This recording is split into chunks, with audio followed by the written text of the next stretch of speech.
الحمد لله رب العالمين له الحمد الحسن والثناء الجميل وأشهد أن لا إله إلا الله وحده لا شريك له يقول الحق وهو يهدي السبيل وأشهد أن سيدنا ونبينا محمد صلى الله عليه وعلى آله وأصحابه والتابعين لهم بإحسان إلى يوم الدين أما بعد.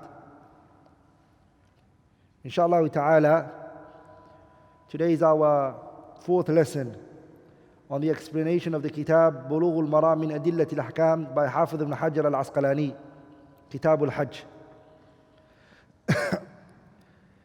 Today we're going to be doing the famous and long hadith of Jabir, in which he describes the Prophet sallallahu alaihi wasallam's, in which he explains the Hajj of the Prophet sallallahu alaihi wasallam.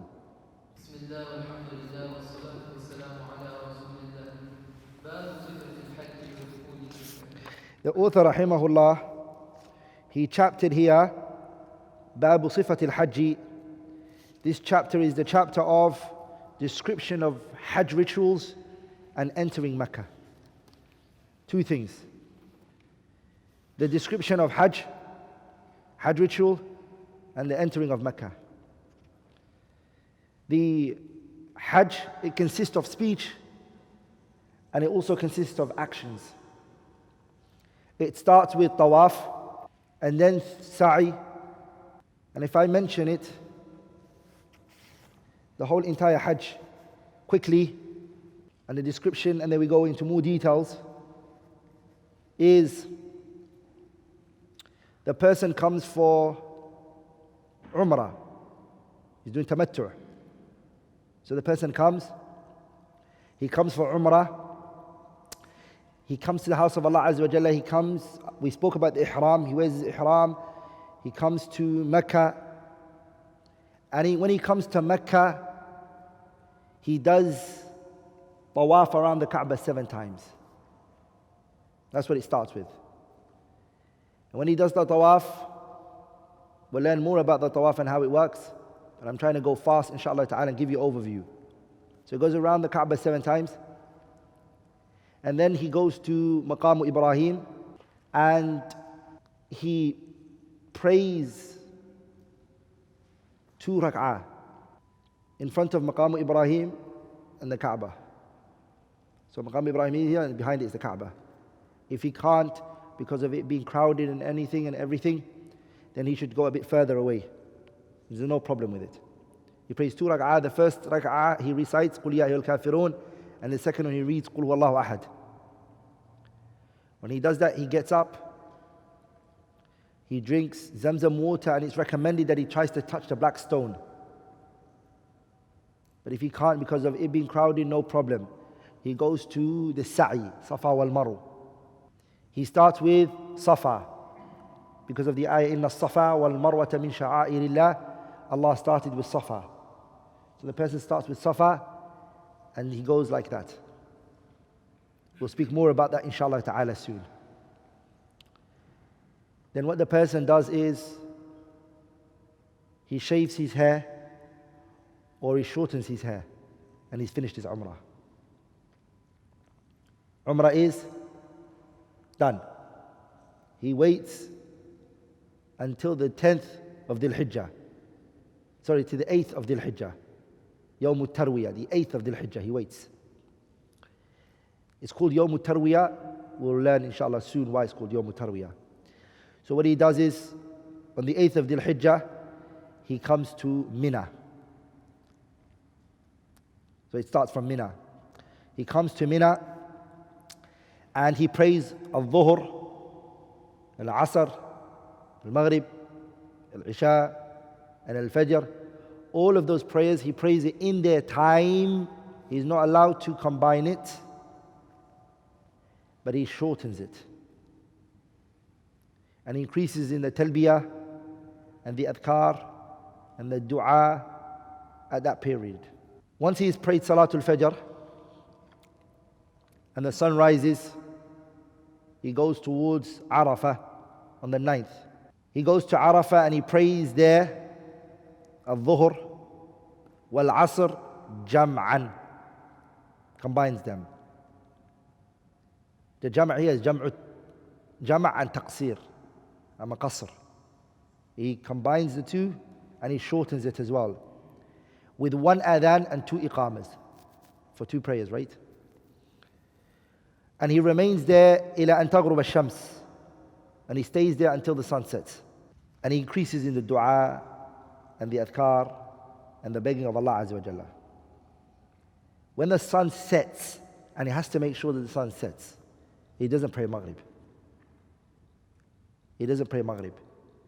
He does al-ifadati ila Muzdalifah. He goes to Muzdalifah and he prays Maghrib and al-Isha in al-Muzdalifah. Combines them two, and the jam'a is called jam'u ta'khir. He puts it over there, and the way that he goes to Muzdalifah is bisakinatin wa waqar, easy and calm. When he reaches Muzdalifah, he prays Maghrib and he prays Isha. Jam'an wa qasran. Combines them and he shortens it. And he stays there the night. He sleeps, as the Prophet did, alayhi salatu wasalam. There's no ibadah that you busy yourself with. You just pray your witr and you sleep until Salatul Fajr. Salatul Fajr, when you pray it and the sun rises, you go ila Mina. So your rami of Jamarat al-Aqaba, the throwing of the stone.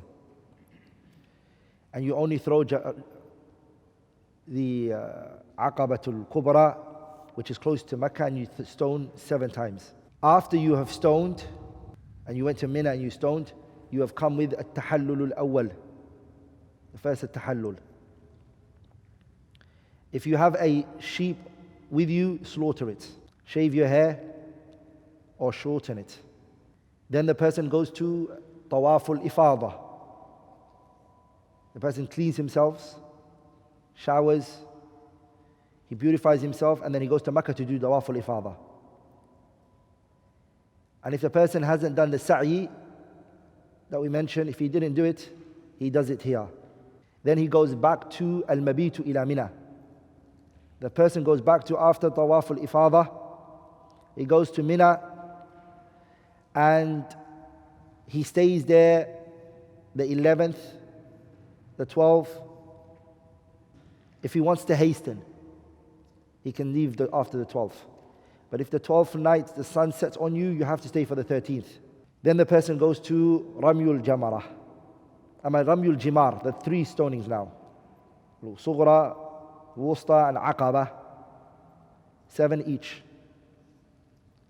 And then last but not least, the person then goes back, he's finished his Hajj, but there's one thing still on his neck. When he's about to leave Mecca, and he wants to leave the house of Allah Azza wa Jalla, he does Tawaful Wada'. And he makes it the last thing that he does in Mecca. That's a fast, quick summary of Hajj. Now we're going to go in great details, inshallah ta'ala, this famous hadith, more explanation, more understanding, inshallah ta'ala.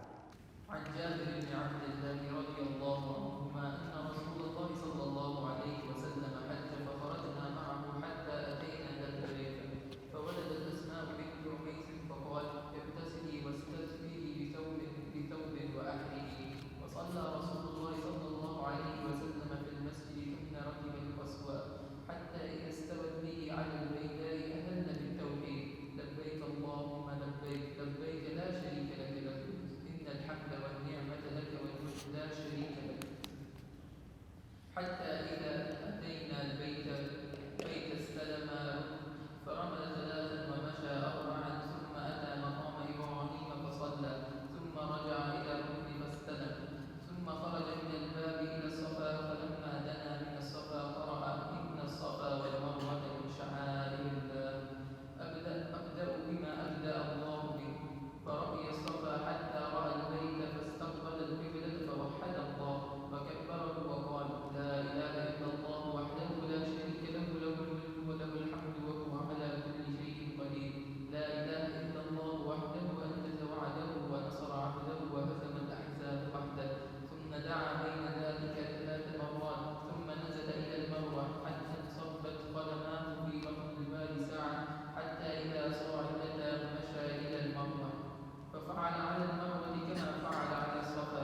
This hadith, Al-Imam al-Nawawi said, it's good to write this.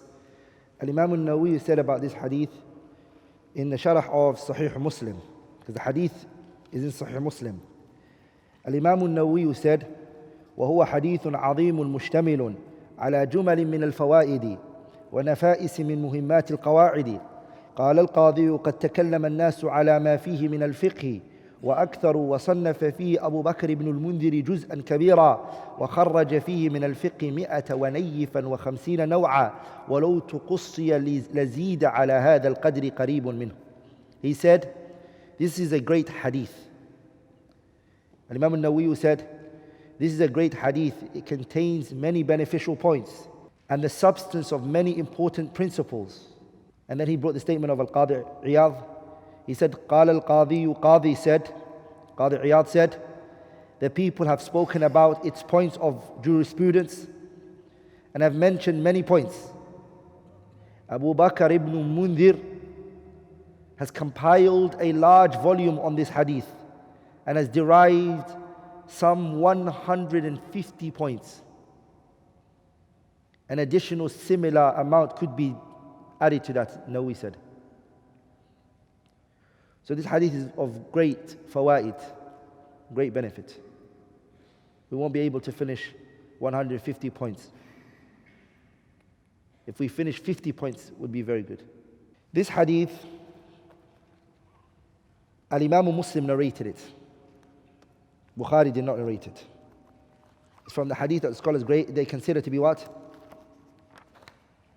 من أفراد مسلم دون البخاري. It is the hadith which Al-Imam Muslim was alone in over Bukhari. So let's mention the story behind this hadith, so have a bit of an understanding, and then we go into the hadith inshallah ta'ala. Muslim narrated from two of his sheikhs, Abu Bakr ibn Abi Shayba and Ishaq ibn Ibrahim, يعني Ishaq ibn Rahuya, two of his teachers. He narrated this hadith from two sheikhs, who both of them narrated from Hatim ibn Ismail al-Madani عن جعفر ibn Muhammad عن أبيه قال Ja'far ibn Muhammad is Ja'far ibn Muhammad ibn Ali ibn Hussein ibn Ali ibn Abi Talib. So this is the Prophet's family. So Ja'far said, I heard this from my father, Ja'far ibn Muhammad. You all know Ja'far? What's his name? What's he called? It's who they call Al-Baqir. The Shia, they call him what? Al-Baqir. He Imam lana. He's our Imam. عن جعفر بن محمد, he said, عن أبيه, from his father, دخلنا على جابر بن عبد الله. So Muhammad ibn Ali ibn al-Hussein, he said, رضي الله تعالى عنه, he said, I entered upon Jabir. I came to Jabir. فسأل عن القوم. Jabir asked about the people who were there. Why did he ask about the people who were there? Because Jabir became blind at this time. He couldn't see no one. Jabir was blind, so he couldn't see anyone. So he asked, who's in the room? Who's with me? So everyone introduced themselves. حتى انتهى إلي, until it came to me. When it came to me, Muhammad ibn Ali ibn al-Husayn, he said, when it came to me, فأهوى بيده إلى رأسي. Jabir placed his hand on my head, like that. فنزع, and then he unbuttoned زر الأعلى, my top button, he opened it with his hand. ثم نزع, and then he opened زر الأسفل, and he opened the button after that one. ثم وضع كفه, then he placed his palm بين ثديا, he placed it on my chest. وأنا يومئذ, that day I was غلام شاب, I was a young boy. I wasn't old, I was young. I was a youth. فقال, he said to me, مرحبا بك يا ابن أخي, welcome my nephew. سل عما شئت, ask what you want. What we take from this is how important it is to give attention to the youths and the youngsters. And the way he did it was in a very comfortable way and a welcoming way. First he spoke to him, first he touched him He touched him from the head, and then he put his hand on his chest. And Jabir is a highly respected man. And he's young. And not only that, he made dua he made him welcome. He said, marhaban, welcome. And then third thing he said to him was, ask whatever you want. This benefits us the way that the alim or student of knowledge should be. Like welcoming, approachable. People, when they come to you, you comfort them. That's important. Especially the youths who are the future of this ummah. The youths are the future of the ummah. And they need that. They shouldn't be kicked out and pushed away and ignored. And also, it shows us that the Prophet's family, they used to seek knowledge. And that the concept of lineage and your background, it doesn't necessarily take you to Jannah. Are we all together? If it's not coupled with Iman. Abu Lahab was what? It was the Prophet's uncle. It was the Prophet's uncle. Will that take him to Jannah? No, it won't take him to Jannah. The hadith says, وَمَنْ بَطَأَ بِهِ عَمَلُهُ لَمْ يُسْرِعْ بِهِ نَسَبُهُ. Anyone whose lineage delays him, you didn't come with righteous actions, your lineage and where you're from and your background and your country will not push you forward. So Jabir radiallahu anhu did that. فَسَأَلْتُهُ, I asked him, وَهُوَ أَعْمَى, you see he was blind. وَحَضَرَ وَقْتُ الصَّلَاةِ, the salah time came in when I wanted to ask, and so we went to the prayer and we prayed. And then he said, I asked him, he put on his mantle, which was too loose for him or too short for him, and فَصَلَّى بِنَا, he led the salah, Jabir. فَقُلْتُ, I then said to him, when we prayed and we came back again, I said, أخبرني عن حجة رسول الله صلى الله عليه وسلم. Tell me about the Prophet صلى الله عليه وسلم's Hajj. فقال بيدي فعقد تسعا. He did with his hand to show me 9. He showed me 9. فقال, he then said, and then the hadith starts.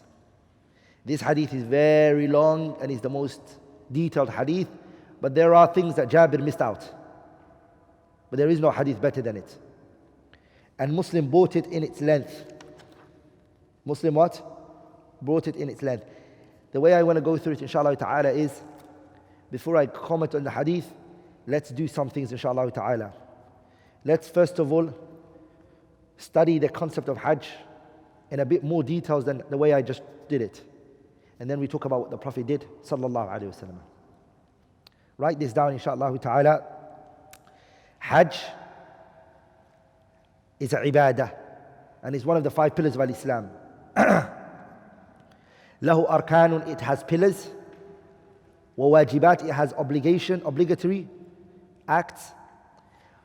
Wa sunan, and it has sunnah acts. So pay attention. Hajj has essential components. It also has essential pillars. It also has obligatory acts. And it also has sunan. What's the difference between these 3? The general difference between these 3 is a rukun, a pillar. If you don't come with it, your act is null and void. It's finished.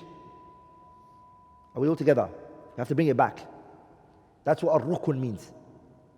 Arkan, it means if you don't come with this, it's gone, null and void. Wajib is what? Wajib is if you don't come with it, you're a sinner. But you don't have to necessarily come with that act, something else can take its place position. You might have to pay an expiation or etc. Are we all together? And the third one is sunan. Sunan is that which is voluntary. Sunnah. It's not obligatory, you don't have to do it. So let's mention the sunanul hajj. The things that are sunan. Once we finish that, we will mention the wajibat, and then we mentioned the arkan. What does Hajj start with? It starts with the ihram, right? The ihram is where it all starts from, right? So let's start with the ihram. There are 13 things. No, I've written 7. 7 things that are sunnah for Hajj, for ihram. The ihram. Sunan. Number 1, it's a sunnah for your ihram. It is al-ghusl inda al-ihram. It is to make complete washing. You have to do complete washing. And that is based on the hadith of Aisha that we mentioned previously. كنت أطيب رسول الله صلى الله عليه وسلم لإحرامه حين يحرم ولحله قبل أن يطوف بالبيت. We took that hadith, right? Where she said, I would place perfume on the Messenger صلى الله عليه وسلم when he would go for his ihram. She would place it on his body. We've spoken about that. Oh, sorry. Did I mention perfume? I mentioned the evidence for perfume, sorry. The evidence is that the Prophet ﷺ would shower is not that evidence. The evidence is the hadith of Zayd ibn Thabit. أنه رأى النبي صلى الله عليه وسلم تجرد لإلاله واغتسل. That the Messenger took his clothes off and he showered. That's the evidence to shower or to completely clean yourself. And the person does this to get rid of the smell. Number 2 is الطيب في بدنه قبل الإحرام. Before you put your ihram on, what do? You put perfume on your body. And the evidence for that is the hadith I just mentioned for Aisha. كنت أطيب رسول الله صلى الله عليه وسلم الإحرام حين يحرم ولحله قبل أن يطوف بالبيت. That she said, I would place on the Messenger صلى الله عليه وسلم perfume before he would put his ihram on. The third sunnah for the ihram is أن يحرم في إزار ورداء أبيضين. To wear a white waist wrapper and a outer garment. So the top and the bottom that you're wearing, 2 garments at the bottom one and the upper one, both of them to be white. Is recommended. Abdullah ibn Abbas, he said, انطلق النبي صلى الله عليه وسلم من المدينة بعدما ترجل وادهن ولبس إزاره ورداءه هو وأصحابه. That hadith is the evidence to show to wear two izars. Abdullah ibn Abbas, and he said, the Messenger صلى الله عليه وسلم, he left Medina after he combed his hair and after he placed perfume on himself. وَلَبِسَ, and he wore izarahu, he wore the lower garment, the waist wrapper, and rida'a, which is the top, the outer garment. huwa وَأَصْحَابُهُ, he did it and his companions did it. As for it being white, is based on the hadith of Abbas also, where the Prophet said, إِلْبِسُوا, wear مِنْ ثِيَابِكُمُ الْبَيَاضَ, wear from your clothes white. فَإِنَّهَا مِنْ خَيْرِ ثِيَابِكُمْ, because it's the best of your clothes. وَكَفِّنُوا فِيهَا مَوْتَاكُمْ, and shroud white on your dead. So this hadith shows that it's recommended. Number 4, الصلاة في وادي العقيق لمن مر به. Number 4 is to pray in the valley of Al-Aqiq. To pray in where? In the valley of Al-Aqiq. This is based on the hadith that we took before. Remember, hadith of Umar radiyallahu ta'ala anhu, where the Prophet said, أتاني الليلة آت من ربي. Tonight a visitor from my Lord came to me, and he said to me, صلي في هذا, pray here, الوادي المباركة, pray in this blessed valley, وقل, and say, عمرة في حجة, and say Umrah with Hajj. Number 5, رفع الصوت بالتلبية, to raise your voice whilst repeating the talbiyah. We took the hadith of Khallad ibn Sa'ib, right? Was it Sa'ib ibn Khalad or Khalad ibn Sa'ib? Khalad ibn Sa'ib. That the Prophet ﷺ, he said, Atani Jibreel fa'amarani an amura ashabi. Jibreel came to me and he commanded me and he told me to tell my companions and yarfa'u aswatahum, for them to raise their voices bil ihlali aw talbiyah, that they raise their voices. Jibreel told me that they raise their voices with the intention that they make and the talbiyah. So the Sahabas, they used to do it. And after him, salawatullahi wasalamu alayhi, they would raise their voices. The narrator said, Hatta tubahu aswatuhum.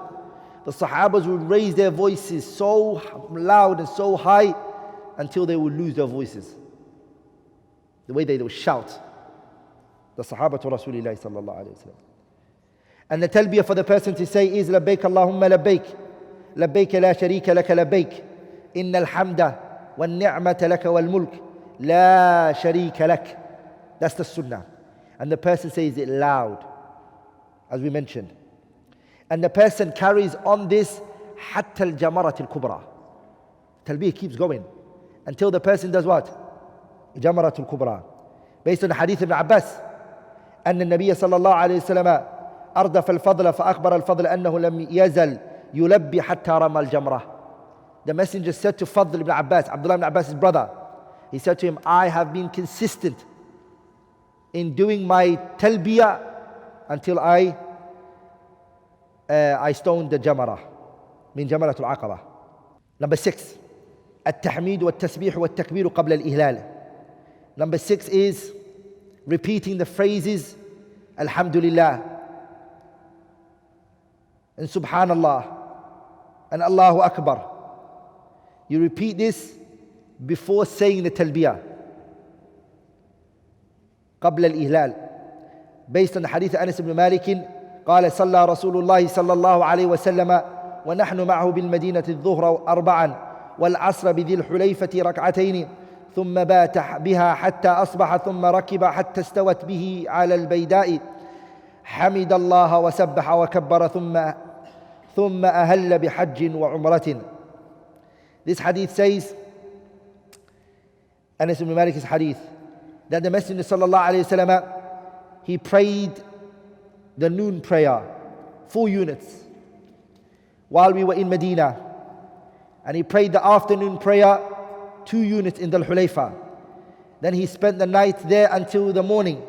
Then he rode until he was upon Al-Bayda, praising Allah, exalting His perfection, exalting Him in His greatness, subhanahu wa ta'ala. Then he made the talbiyah for Hajj and Umrah. So he did it before he done. And the 7th is Al-Ihlalu Mustaqbil Al-Qibla, to say the talbiyah whilst facing the Qibla. To say the talbiyah whilst facing the Qibla. And this is based on the hadith of Nafi'. قال كان ابن عمر إذا صلى بالغداة بذي الحليفة أمر براحلته فرحلت ثم ركب فإذا استوت به استقبل القبلة قائما ثم يلبي وزعم أن رسول الله صلى الله عليه وسلم فعل ذلك. Nafi' said, when Ibn Umar would pray the morning prayer at Dhul Hulayfa, he would get his mount ready and then get on it. He used to face the Qibla, saying the talbiyah as he sat on his mount, setting off to Mecca. He said that the Messenger of Allah also did that which I am doing right now. Those 7 are the Sunnah of Ihram. The Sunnah of Ihram. Now we're going to go into the Sunnah of facing Mecca. Entering Mecca. These 7 Sunnah are related to entering Mecca. And they are, inshallah ta'ala, 13. 1, 2, 3, 4. 4 Sunnah. In total, how much is it going to be? With the 7 that we mentioned, how much is it going to be? Sorry. 1, 2, 3, 4, 5. 6 onto the 7 is how much? 13. So it's going to be 13 altogether so far. So add these 6. These are the 6 of the Sunnah al-Dukhuli Makkah. These 6 are the Sunnah related to entering Makkah. Number 1 is al-mabitu bi tuwa.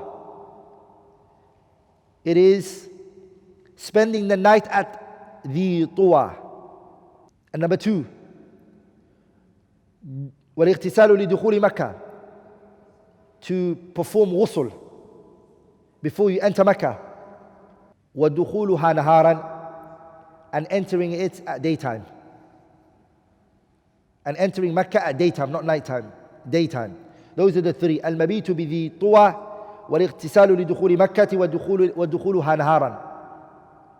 Those 3, the evidence for it is كان ابن عمر رضي الله تعالى عنهما إذا دخل أدنى الحرم أمسك عن التلبية ثم يبيت بذي طوى ثم يصلي بالصبح ويغتسل ويحدث أن النبي صلى الله عليه وسلم كان يفعل ذلك. Abdullah ibn Umar, if he entered Mecca or he came close to Mecca, he would hold from the talbiyah. He won't say the talbiyah. And he would stay in the tuwa. He will remain there for that night. ثم يصلي به الصبح, and he would pray subh, the fajr, in the tuwa. ويغتسل, and he would shower. ويحدث, and then he would say to the people that the Messenger sallallahu alaihi wasallam is the one who used to do this. He said the Prophet is the one who did this. Number 11, the 4th. Are we all together? Number 4. دخول مكة من ثنية العليا. Entering Mecca through the higher ravine, ثنية العليا, to enter it from there. And that is based on the hadith of Abdullah ibn Umar. كان رسول الله صلى الله عليه وسلم, the messenger was one, يدخل, he would enter from من الثنية العليا ويخرج من ثنية السفلى. He would enter it from the higher ravine, the Prophet, the Messenger sallallahu alaihi wasallam, or the higher passage, and he would come out from the lower passage. Then number 12, 5, if you're counting the Sunnah al-Dukhuli Makkah. 5, أن يقدم رجله اليمنى عند الدخول إلى المسجد ويقول, that the person, he enters the mosque, the masjid, the Kaaba, he enters with his right leg. ويقول, he says, أعوذ بالله, I seek refuge in Allah, al-azimi, the great Lord, وبوجهه الكريم. The person says, أعوذ بالله, I seek refuge in Allah the great, by his noble face, وسلطانه القديم, and his ancient authority, من الشيطان الرجيم, from the accursed Satan. Bismillah, in the name of Allah. Allahumma, O Allah, salli ala Muhammadin, send and shower Muhammad with blessings and peace. Allahumma aftah li, O Allah, open for me abwaba rahmatika, the doors of your mercy. The person says that. And number 13, which is the 6th, فإذا رأى البيت رفع يديه إن شاء. And if the person sees the house, he raises his hands and he makes dua, because this was transmitted from Abdullah ibn Abbas. He used to say, Allahumma anta as-salamu wa minka as-salamu fahayyina rabbana bis-salami.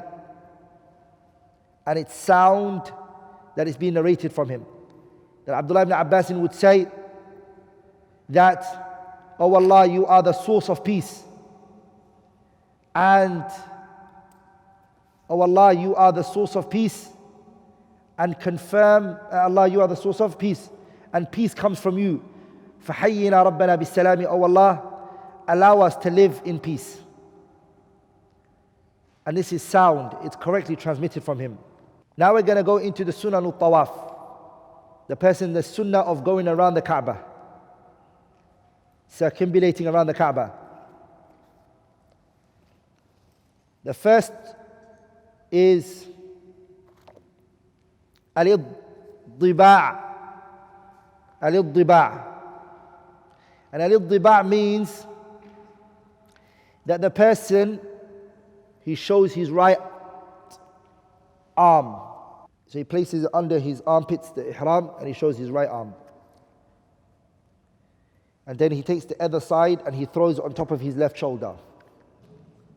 That is what it's called. The Prophet ﷺ in the hadith, أن النبي صلى الله عليه وسلم طاف, the Prophet, he circumambulated around the Kaaba مطبعا, whilst his right arm can be seen. The second is استلام حجر الأسود, the person touches the black stone. Whilst he's going around the Kaaba, he tries to touch the black stone. When it comes to touching the black stone, there are many ways. I'll expand on that later, inshallah ta'ala. لحديث ابن عمر, based, so you touch the Kaaba, so you touch the black stone. This is based on the hadith of Ibn Umar. He said, رأيت رسول الله, I saw the messenger of Allah, يقدم مكة, coming to Mecca, إذا استلم الركن الأسود أول ما يطوف يخب 3 أطواف من السبع. Abdullah ibn Umar, he said, I saw the messenger of Allah upon arriving in Mecca, touching and kissing the black stone. While beginning circumambulation, he walked quickly in the first 3 of the 7 circumambulation, which we're going to come to now. Number 3 is taqbilul hajari, to kiss the black stone. So the second was to touch it. Like the third one is to kiss it. Umar radiallahu anhu, what did he say to the black stone when he came to it? He said to him, the black stone, لولا أني رأيت, if I wasn't to see Rasulullah, the messenger of Allah, قبلك ما قبلتك, I would never have kissed you. If I didn't see the Prophet kiss you, I would not have kissed you. The fourth, etiquettes and manners and sunnah when circumambulating around the Kaaba is as-sujudu alayhi, to prostrate on the black stone. And this is based on the hadith of Ibn Umar. He said, رأيت عمر بن الخطاب قبل الحجر وسجد عليه. I saw, Abdullah ibn Umar, and he said, I saw Umar kiss the black stone and put his forehead on the stone. ثم عاد فقبل وسجد عليه. And then he kissed it again and then he put his forehead on it. ثم قال, and then he said, هكذا رأيت رسول الله. I saw the Prophet do that. 5. التكبير عند الركن. The person, he says the takbir upon passing the corner. You say, Allahu Akbar.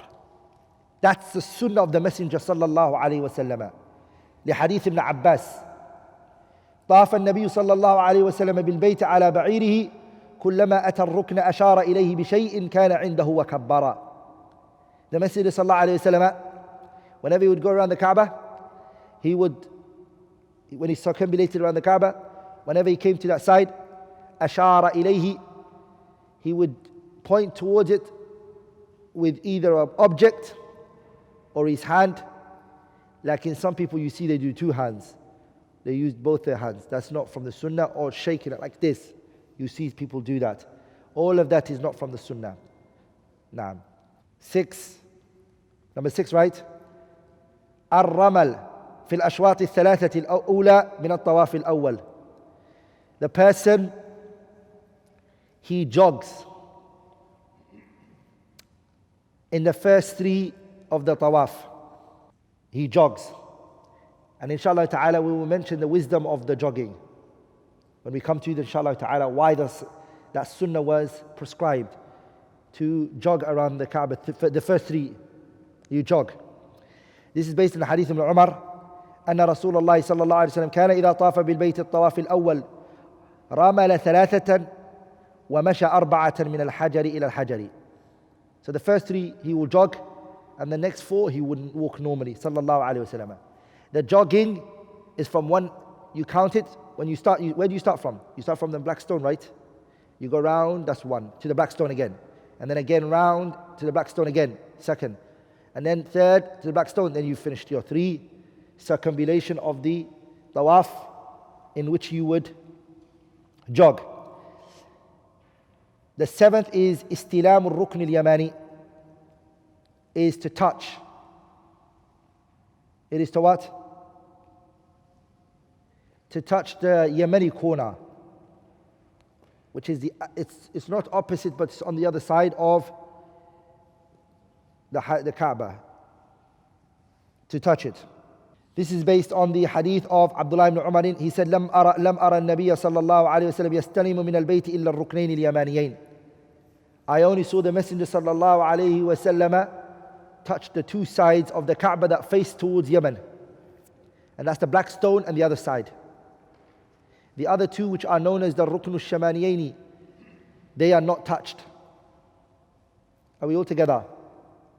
And Imam al-Shafi'i, as Hafidh ibn Hajj mentioned in his Fath al-Bari, that Imam al-Shafi'i, he said, we did not leave touching the other two sides of the Kaaba hajran lil bayti, because we want to boycott the house of Allah, or that we want to boycott the Kaaba.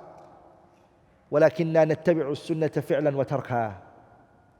Like Imam al-Shafi'i, he said, the reason why we don't touch the other two sides of the Kaaba is because we follow the Messenger in what he does, and we follow the Messenger in what he leaves.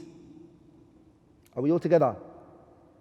So we do what he did, and we leave off what he left off. It's very important that you understand that. We follow the Messenger what he does, we also follow him in what he left. We have to follow him in that. The eighth is أن يدعو بين الركنين بهذه الدعوة. In between the two sides of the Yemeni corner, in between them, you make the dua ربنا آتنا في الدنيا حسنة وفي الآخرة حسنة وقنا عذاب النار. Number 9, right? The person says صلاة ركعتين بعد الطواف خلف المقام. The person, he prays after completing the circumambulation. You perform a 2 rak'ah prayer behind the house of Ibrahim. 2 rak'ah. You pray. And the evidence for this is the hadith of Umar. قدم رسول الله صلى الله عليه وسلم فطاف بالبيت 7 ثم صلى خلف المقام ركعتين وطاف بين الصفا والمروة. The Prophet صلى الله عليه وسلم, he done tawaf around the Kaaba 7 times, and then he prayed behind the Maqam of Ibrahim. 2 rak'ah. What is it that he reads? That brings us to the next point, which is 10, right? Point number 10 is أن يقرأ عند المقام قبل الصلاة. You read next to the maqam, before you go into the salah, you say واتخذوا من مقام إبراهيم مصلى. Like again, we're going to talk about the khilaf or the discussion on this issue. Did the Messenger do it when he said that? Because the Prophet did say that. We're going to see it in the hadith of Jabir. The Messenger did say واتخذوا من مقام إبراهيم مصلى when he came to the maqam. Like did he do this من باب التعليم? He was trying to teach the companions واتخذوا من مقام إبراهيم مصلى, take from this place a musalla. Or was this something that it is part of the ritual? There's a khilaf amongst the scholars. We will talk about that later, inshallah ta'ala. So what does the person recite? In the first rak'ah he recites قُلْ يَا أَيُّهَا الْكَافِرُونَ, and the second rak'ah he reads قُلْ هُوَ اللَّهُ أَحَدٌ. The 11th is التزام ما بين الركن والباب, is to supplicate between the black stone corner and the door of the Kaaba by pulling with one's chest and face and forearms against the Kaaba. And this is taken from in the hadith of Jabir that is going to come to us inshallah ta'ala. 11, right? What number are we on now? 12. 12 is شرب من ماء زمزم وغسل الرأس به, to drink the Zamzam water and also to what? Pour that water on your head. That's all in the hadith of Jabir. So you drink it and you take some of the water and you place it over yourself. The scholars have discussed Zamzam water. Are you allowed to shower with it, or is it prohibited? Fuqaha talk about it. Some of the fuqaha, they say it's not allowed for 2 reasons. Number 1, it's a blessed water. And the second reason they say is because the Messenger referred to the Zamzam water as food. Hadith of Abi Dharr, when the Messenger ﷺ told him, Ma'u Zamzam, the water of Zamzam is tu'mun, it's food. Because Abi Dharr, he told the Prophet that he came to Mecca and he had no food to eat. And he said, I stayed in Mecca and I ate nothing and I only lived on Zamzam water, and it used to fill me up. Until my stomach, I started to get folds on my stomach, Abi Dharr said. And then the Messenger said to him that the Zamzam water is a what? It's food. So they said, you can't play around with food. Are we all together? And that's another discussion. How long is left for the prayer?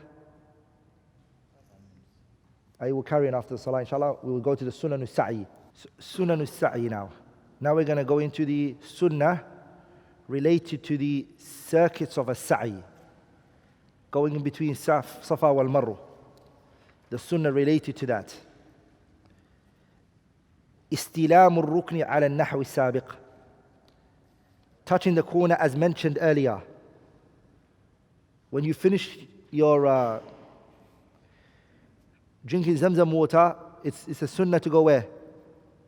And to go and touch the to touch the corner, the rukun, the other side. It's recommended. No, the corner. The second is qira'ah, to recite إن الصفا والمروة من شعائر الله فمن حج البيت أو اعتمر فلا جناح عليه أن يطوف بهما ومن تطوع فإن الله شاكر عليم ومن تطوع خيرا فإن الله شاكر عليم. Then the person says ابدأ بما بدأ الله به, to recite that verse. The ayah is ayah 158 in Surah Al-Baqarah. The ayah translates as, verily, As-Safa and Al-Marwa, they are two hillock of mountains in Mecca, are of the symbols of Allah. So it is not a sin on him who performs Hajj and Umrah of the house to perform the going between them, meaning Safa wal Marwa. Whoever does good deeds, then verily Allah Tabarak wa Ta'ala will reward them. And Allah Tabarak wa Ta'ala is all aware of what we do.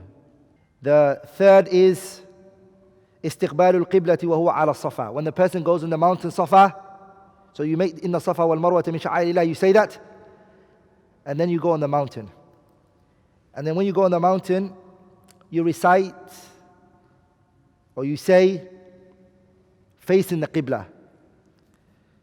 You say Allahu Akbar, Allahu Akbar, Allahu Akbar 3 times. You say it 3 times, and then you say La ilaha illallah wahdahu la sharika lah, lahul mulk wa lahul hamd wa huwa ala kulli shay'in qadir. La ilaha illallah wahdah anjaza wa'dah wa nasara 'abdah wa hazama al-ahzaba wahdah. Then the person makes the dua that they wish. The person does that. How many times do you make this dua and you face the Qibla and you do all of this? First 3. Or you say it 3 times. Number 4. السعي بين العلمين الأخضرين سعيا شديدا. You jog between the green lights that have now been placed there. And we'll talk about what's the significance of those 2 green lights. When you come to that green lights, بين الصفا والمروة, you're going to see it. You kind of jog a bit fast. Okay? And all these jogging and run, we'll talk about who is it for and who is it not for. Who can do it and who can't. First, we want to go over it. And then we're going to go in great details. 5 is أن يفعل على المروة ما فعله على الصفا. That the person does what they did in the Safa, they do it in Marwa. They do the same thing, nothing new. At this point, the person, he has finished his what? He's finished his Umrah. He's finished his Umrah, right? Because he's doing tamattu', so you finished your Umrah. What do you now do? You shave your hair if you have a lot of time before Hajj starts.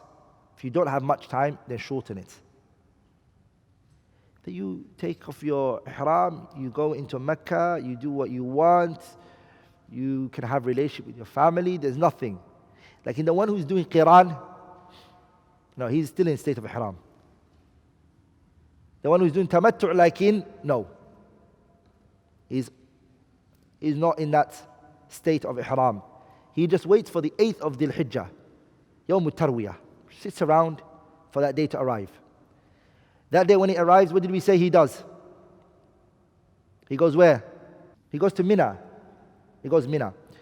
Okay, so now we're going to talk about the etiquettes of and the sunnah related to Mina. We're going to go into that inshallah ta'ala, the sunnah related to Mina.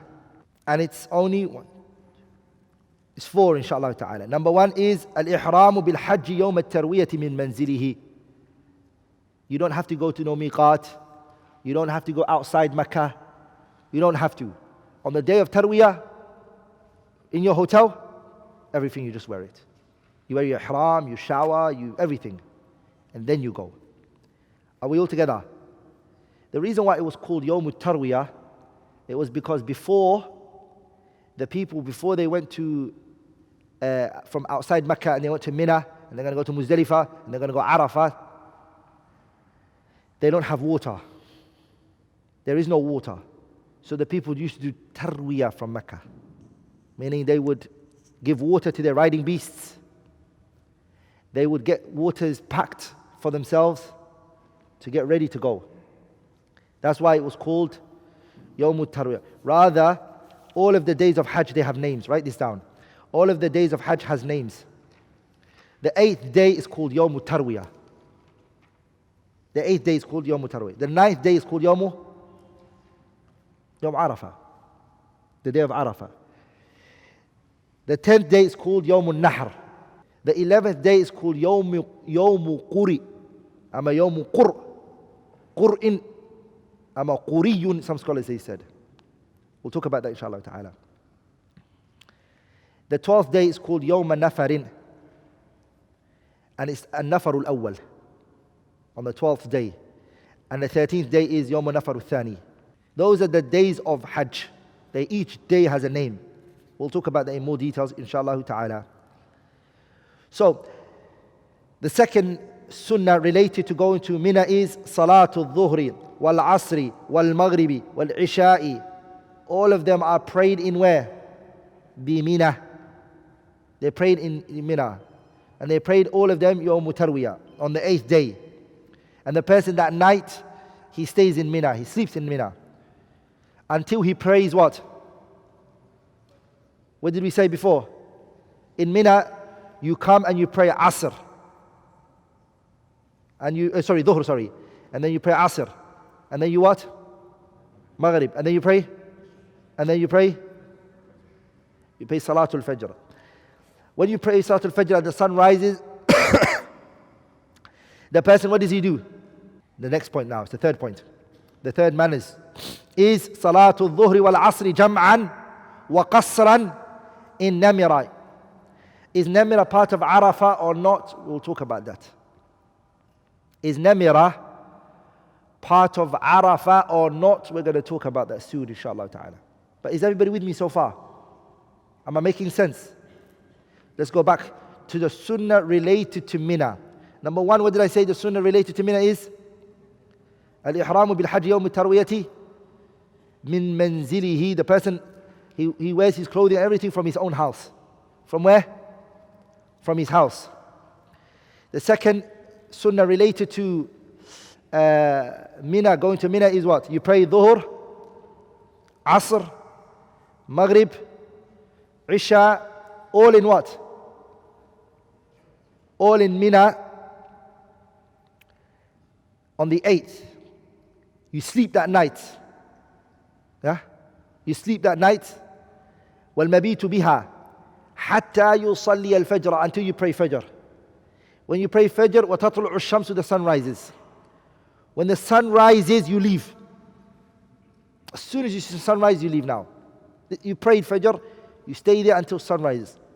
When sun rises, the fourth point, or the third point, which is what? Salatul Dhuhri wal Asri jam'an wa qasran binamirah on the day of Arafah. You pray Dhuhr and Asr in Namirah. Qas jam'an, you combine and you what? And you also shorten. Question, is Namirah from one of the rituals of Hajj or is it not? Or was it something that the messenger did because he got tired and he was fatigued and he just wanted to relax in Namira?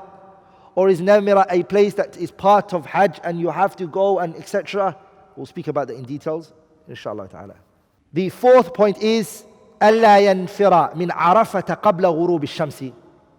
The person should not leave Arafah until the sun sets. Arafah, two things are connected to Arafah. Brothers, are you with me? Two things are connected to Arafah.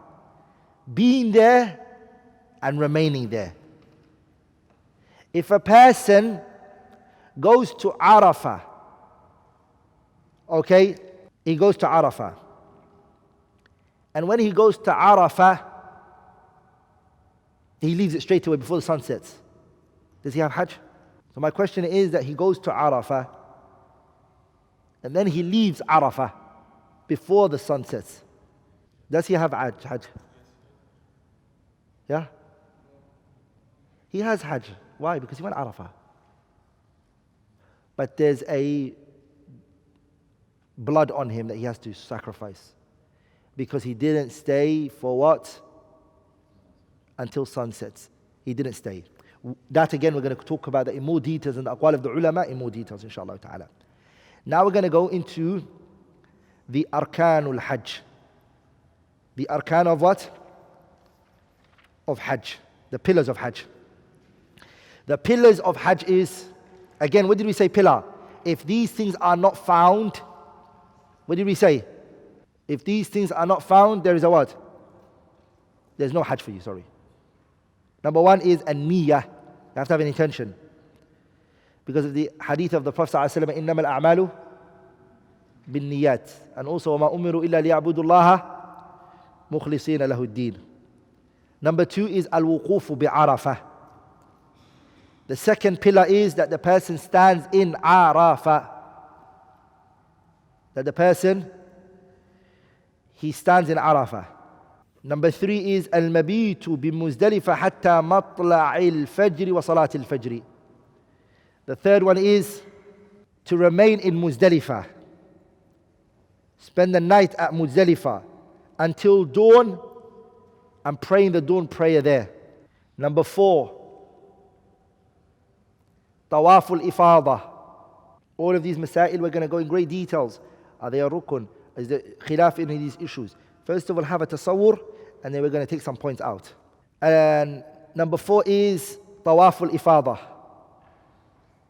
Tawaf al-Ifadah, which we mentioned, the person does. This is the fourth one. Because of the ayah, Allah says, وَلْيَطَّوَّفُوا بِالْبَيْتِ الْعَتِيقِ. And number five is السعي بين الصفا والمروة. Doing the sa'i between Safa and what? And Marwa. Now we're going to go into the wajibatul hajj. The obligatory things for hajj. The obligatory acts of hajj. Number one is al-ihramu min al-miqat. That the person, they get into the ihram from the miqat. And what does it mean, ihram from the miqat? It means that you change your clothes and you leave your previous clothes off. You take that off and you wear the ihram clothes. And then you make the intention by saying labbaik Allahumma umratan, or you say labbaik Allahumma hajjatan wa umrah if it's qiran. Are we all together? The second is al-mabitu bi Mina fi layali tashriq. That the person, the days of tashriq, he stays in Mina, the nights of tashriq. And we'll talk about what those nights of tashriq are.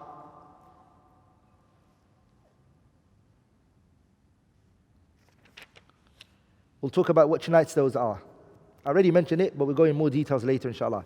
Number three is Ramyul Jimari Murattaban. Throwing the stones, the pebbles in the proper order. So for example, the day of Nahar, the day of the slaughter, he does the jamarat for which one? Al-Aqaba, right? 7. And the 3 days, what does he do it in? The 11th and 12th and the 13th, what does he do? he throws the other 3 again. So he does, as we mentioned before, he starts with the Sughra, and then the Wusta, and then the Kubra. He does those 3. What is the amount of pebbles that the person throws? Big stones, rocks, your shoes, all of those, it really takes place. You see some people, when they finish their pebbles, they take off their shoes and they start throwing it, not knowing that the shoes is not going to come back for you. It's going to fall into somewhere.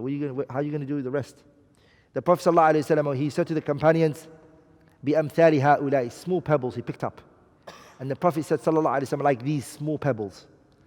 وَإِيَّاكُمْ وَالْغُلُوَّ فِي الدِّينِ, stay away from extremism in your religion. فَإِنَّمَا هَلَكَ مَنْ كَانَ قَبْلَكُمْ بِالْغُلُوِّ فِي الدِّينِ. Stay away from extreme. For verily, those who came before you were destroyed by going overboard in their religion. So this hadith teaches us that ghulu is not only i'tiqad, belief. Going extreme is not only a belief. A person can also go extreme in what? In actions. You can be an extremist in your actions as well. But what we have to understand is the definition of the word ghulu and extreme is 2 things. You have to understand this all the time. The word ghulu, it can be ifrat or tafrid. Exaggeration or negligence. Some people only think, when they think of the word extreme, they only think of what? The ones who exaggerate. But they don't forget the negligent one is also an extremist in the Sharia. The one who says, I only pray 2 salahs a day. In the Quran and the Sunnah, he's an extremist. So it's not just one side. And what's the evidence for that? Allah Tabaraka Ta'ala said in the ayah, Ya ahl al-kitabi la taghlu fi dinikum. The people of the scripture, don't go overboard in your what? Don't go overboard in your religion. Question, who are the people of the book? The Christians and the Jews, right? And then right after that, Allah Tabaraka Ta'ala, who did he talk about? Allah says, إِنَّمَا الْمَسِيحُ عِيسَى بْنُ مَرْيَمَ. Isa ibn Maryam is a messenger from Allah. So stop here. You have the Christians and you have the Jews and you have Isa ibn Maryam being spoken about here. Sah? What did the Jews do to Isa ibn Maryam? What did they say about him? They went extreme in negligence. They neglected him. They gave no weight to Isa. To them he's nothing. So they were, Ya ahl al-kitab la taghlu. Allah said, don't come with ghulu, O Jews. But the Jews, ghulu was what? Negligence towards Isa ibn Maryam. And the Christians, their extreme towards Isa was what? Exaggeration. They worshipped him. Are we all together? So ghulu, the word extreme in the Quran and the Sunnah, both are extreme. Extreme is anything that's not the middle path. As Allah said, وَكَذَلِكَ جَعَلْنَاكُمْ أُمَّةً وَسَطًا. And who determines what is extreme and what is an extreme? Who determines it? Our uqul, our way of thinking? No. The nusus al-wahyayn, the kitab and the sunnah are the ones that determine what is extreme or what isn't. Are we all together? The Quran and the sunnah is what determines it. Some people, they might consider, for instance, that it's ghulu to have your thobe above your ankles. That's an extreme thing for them. You're an extreme. You ghulu. Lakin that's ghulu fi dhihnika, in your brain. Are we all together? Amma fi nusus al-wahyayn, it's obligatory for the man to have his garment above his what? Above his ankles. Another person may see extreme for a woman to wear a niqab. He might see that as ghulu. Ghulu. What are you doing? Why are you doing this to yourself? But the Quran and the Sunnah considers that to be what? Either wajib or a sunnah. Either that's not. Are we all together, brothers? The Quran and the Sunnah is what determines what's extreme or not. Not our uqul and the way we think. So the Prophet said, sallallahu alayhi wa sallam, وَإِيَّاكُمْ وَالْغُلُوَ فِي الدِّينِ فَإِنَّمَا هَلَكَ مَنْ كَانَ قَبْلَكُمْ بِالْغُلُوِ فِي الدِّينِ. Now, I want to go into what are the conditions of tawaf, shart, shurut, just conditions I need to mention. What are the conditions for the tawaf? The Prophet ﷺ said in the hadith, الطواف حول البيت مثل الصلاة. The tawaf around the Kaaba is like what? It's like It's like salah. إلا أنكم تتكلمون فيه فمن تكلم فيه فلا يتكلم إلا بخير. The only difference is that in the tawaf you can talk. But the Prophet said, if you're going to talk in the tawaf, don't speak except that which is good. But it's like salah. In anything else other than this is salah. So what is the conditions of the salah? The first condition is taharatu min al-hadathaini. Number one. The one who's doing tawaf around the Kaaba has to have what? He has to have tahara from the two impurities. The two impurities, major and minor. He has to have purity from those two. Major and what? And minor. The Prophet ﷺ, what did he say to Aisha? When Hajj came, her menses happened to her. Her menses happened to Aisha. So the Messenger said to her, "If Ali ma yaf'alul Hajj, Aisha, do whatever the people of Hajj do. غير ألا تطوفي بالبيت حتى تغتسلي." But don't go around the Kaaba 7 times. Don't go around it. Don't circumambulate around the Kaaba until you clean yourself and you purify yourself. Are we all together? And then tawaf around the Kaaba, it requires definitely major impurity, has to be cleaned from it. What about minor? Can you have minor impurity? If you hold the opinion that it's like the salah and that's what it is, then definitely you have to hold the opinion that it's what? Major and minor impurity, you have to clean yourself from it. If not, we'll come to that discussion later, inshallah ta'ala. Number 2, satrul awra. The person has to conceal his awra. Didn't Allah not say, Ya bani Adam khudu zinatakum inda kulli masjidin? The children of Adam, take your beauty, meaning take your clothings, inda kulli masjidin ay inda kulli salatin, for every prayer. Take your clothings with you for every prayer. The Prophet ﷺ said, the day of Hajjatul Wada', the day of slaughter, the Messenger said, أَلَّا يَحُجَّ بَعْدَ الْعَامِ, after this year, no one should do Hajj who is a mushrik. A pagan and a polytheist cannot do Hajj from this year, this time onwards. وَلَا يَطُوفُ بِالْبَيْتِ عُرْيَانٌ, and a person who's naked cannot do tawaf around the Kaaba. A naked person cannot circumambulate around the Kaaba. This is what the Quraysh used to do. They used to take off all of their clothing, men and women. And they would go around the Kaaba 7 times. And then they would put their clothes back on. And they would say, because we've sinned on these clothes. So we need to purify ourselves. Number 3. أن يكون 7 أشواط كاملة. It has to be 7 complete circumambulation. Fully completing the 7 rounds around the house. You have to complete it. Because the Messenger ﷺ, he did what? He did 7. As Umar mentioned, radiyallahu ta'ala anhu. What about if you doubt? 6 or 7. Stick to the 6 and do the 7th one again. You're sure that you did 6. You're sure that you did 6. But you're doubtful whether you did the 7. Build the ruling on what you're certain of and avoid what you're doubtful of. You're sure that you did 6, well then that's what we're going to base it on. The 4th and 5th is أن يبدأ الطواف من الحجر الأسود وينتهي إليه.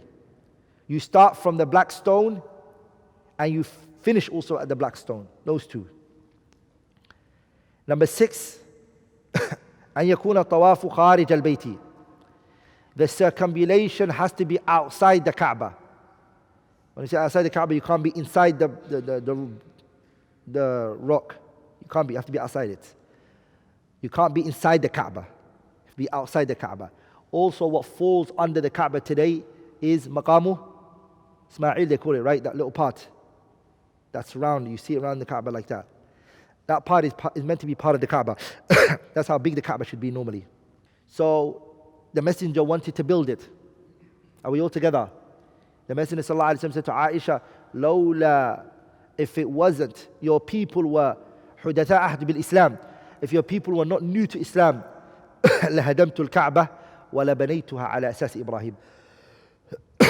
The Messenger said, Aisha, if the people were not new to Islam, I would have built the Kaaba. I would have demolished this side and then I would have built it big, just the way Ibrahim did it. And the reason why Quraysh, when they were building the Kaaba, they didn't do this part is the nafaqah, it stopped from them. They didn't have the money to carry on.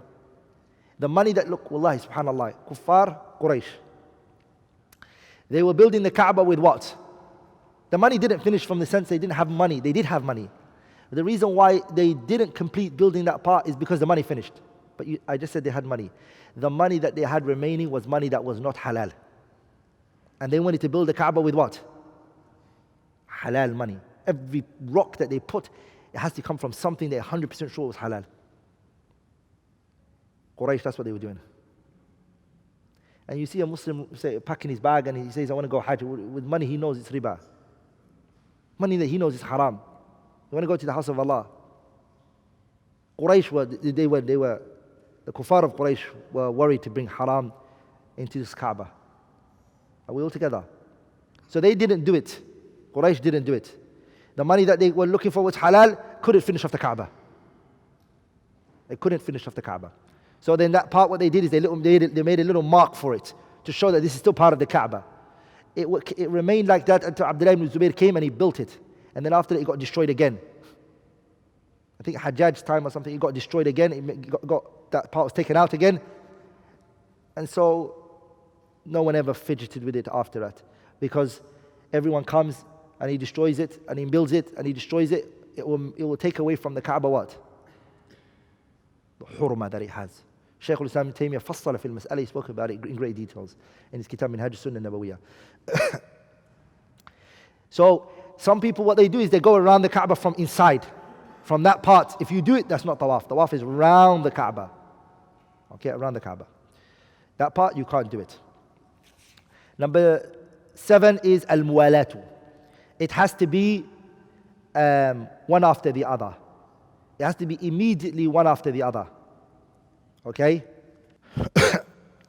A person can't go and just go home and sleep and come back and then finish off the other 3.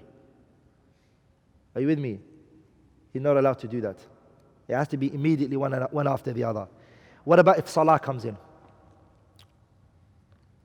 I mean, you have to stop, that's no doubt. But can you carry on? We'll talk about that soon, inshallah ta'ala. And majority of times that might happen to you. One salah you might get caught up with. I want to now mention the shurut al-sa'i, the conditions of sa'i, Safa wal Marwa, conditions. Those are an yakuna sab'at ashwatin. It has to be seven times. You have to do it how many times? It has to be seven times. Number 2 is beginning with the Safa and ending with al-Marwa. And yabda bil Safa wa yakhtima bil Marwati. The person starts with Safa and he finishes with Marwa. The third one is أن يكون السعي في المسعى وهو الطريق الممتد بين الصفا والمروة.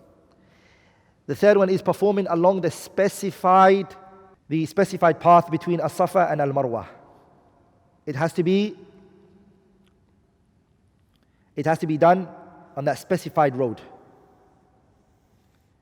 What about the extended part of the Kaaba where they built it and they extended on it? If we get time in this couple of days, if we get some time, we might discuss the discussion of the scholars of this extra part that was added to it and what they said about it. Even that though, Shaykh Abdul Karim al-Khudayr said, if you were not born before that, you shouldn't talk about it. No. But we'll just mention what the scholars said, rahimahumullah. Okay, now I'm going to go into actions that are prohibited for the pilgrimage, for the pilgrim. Acts which are prohibited for the pilgrim. Things that he should not do, or things that she should not do. Whatever is specific to the men, we mention it, and whatever is specific to the women, we'll mention it. The men are not allowed to wear the following, and we already spoke about it, right? Lubsul makhiti, some scholars, I told you this statement which is wearing sewn clothing, wearing tailored clothing, that statement is not right. Are we all together, brothers? Sewn, lafd al-makhit that the fuqaha use. And the first one to use that was Ibrahim al-Nakha'i. And then from the Hanafiya, I mentioned Zufar ibn Hudayl mentioned it after him, and then it was mentioned in Al-Mabsut. The Hanafiya took it and it became common amongst the people. So you see a person who anything that's stitched, they will unstitch it. Are we all together? That's not the statement. The hadith, it stated particular things the things that are prohibited are what fits you. That's the correct word, fitting. Whatever fits your body parts. It's fitted around you. That's what's not allowed. Are we all together?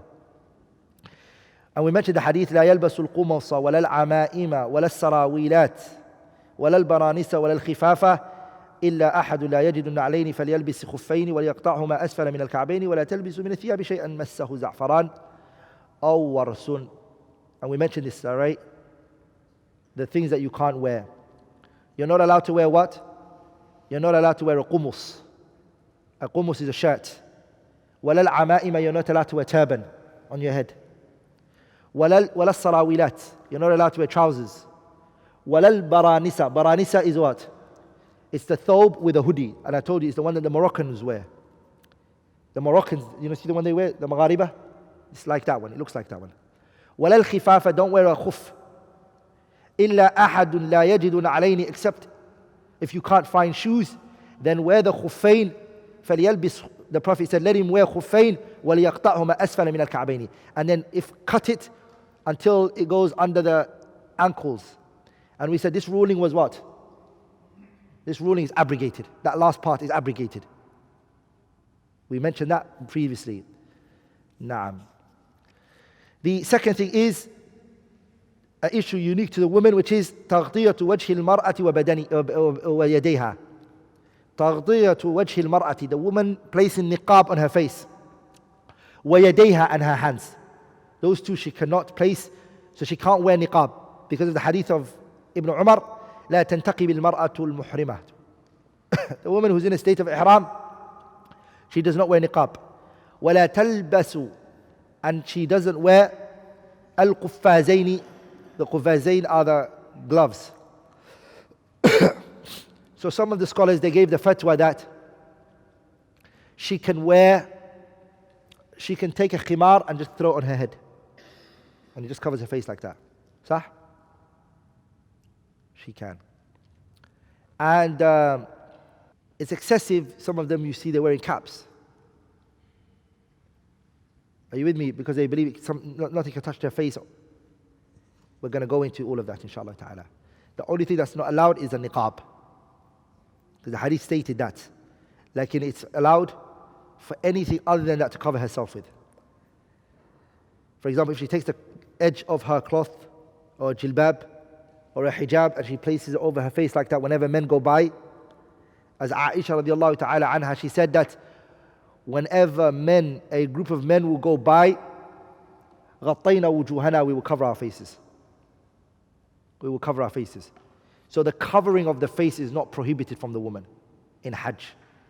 Okay, that's not prohibited from her. What is prohibited from her is to get something that's covering her face like that. She places a niqab on her face.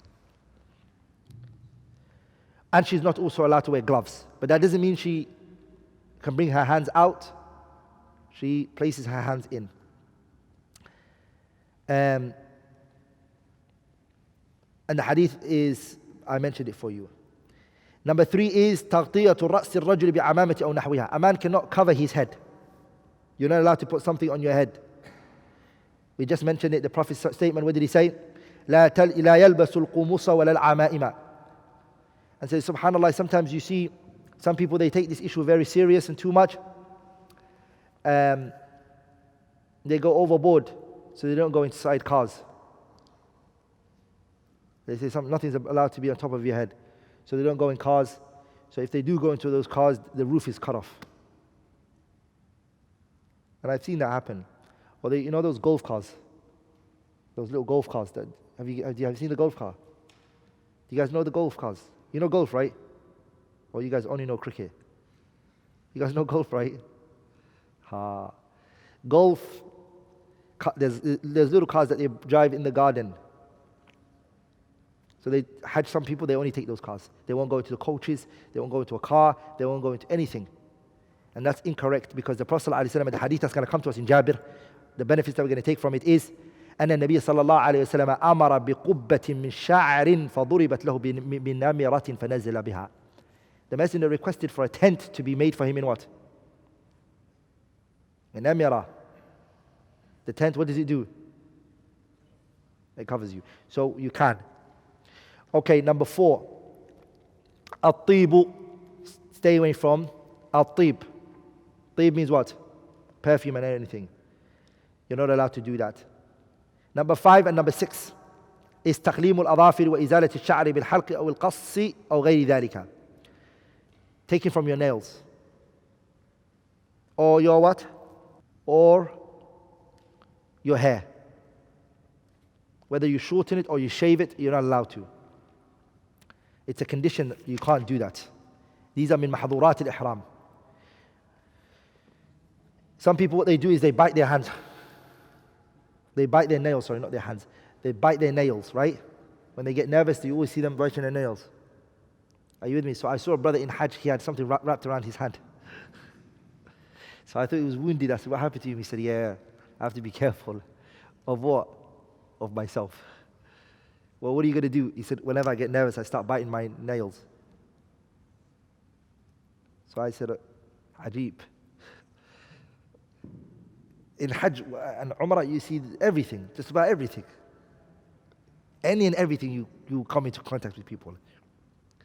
So you can't do that. Also, I saw another extreme group of people. They don't scratch their head. They're like, oh. They don't touch their head. Hey, why don't you scratch your head? Because if I scratch, hair might fall out. I told you guys yesterday.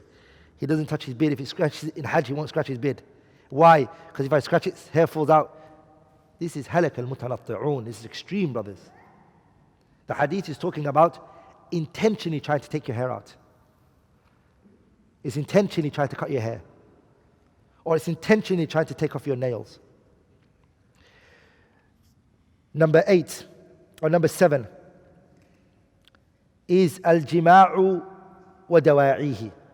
Sexual intercourse and anything that might lead to it. You're not allowed to. It's min mahdurat al-ihram. A man is not allowed to play with his wife in Hajj. You're not allowed to. You're not even allowed to have sexual intercourse. And anything that might lead to sexual issues, you can't. Whether it be talking about it, whether it be playing around, you're not allowed to. Number 8, اقتراف المعاصي. Stay away from sins. You have to stay away from sins.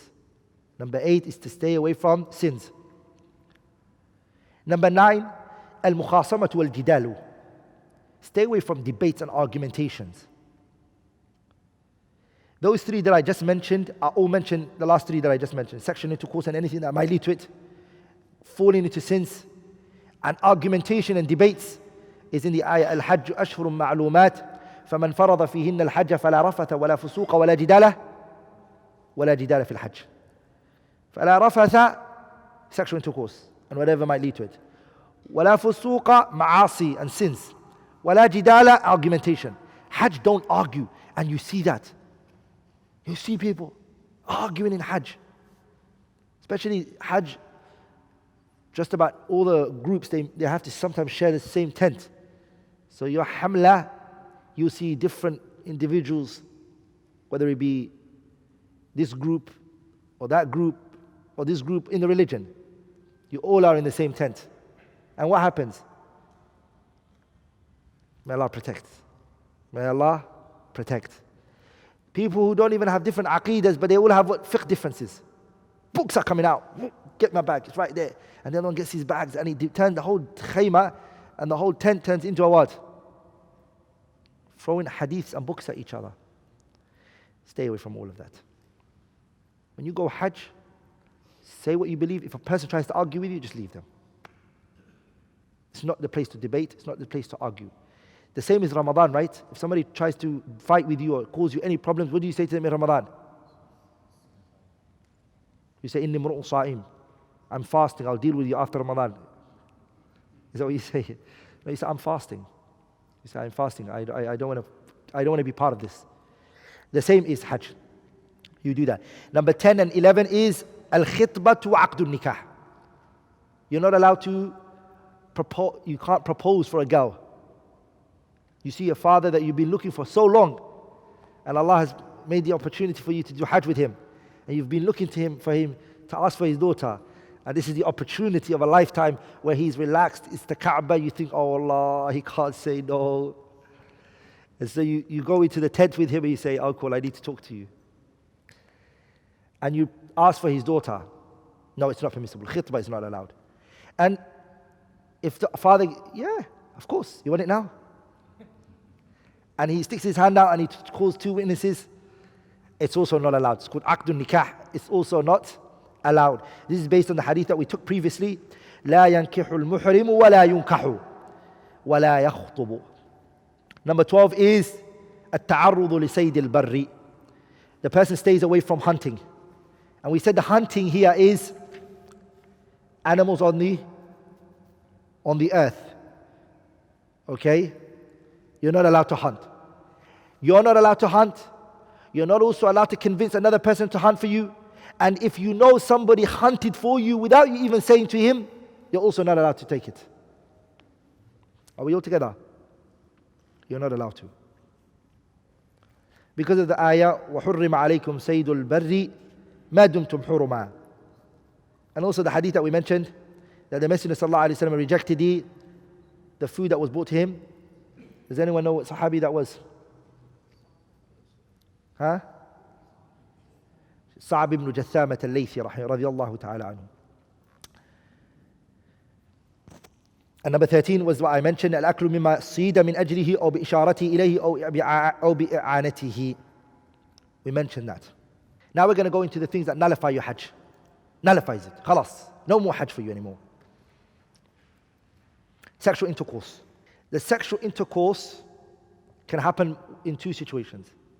If the person has a sexual intercourse قبل التحلل الأول, after the تحلل الأول.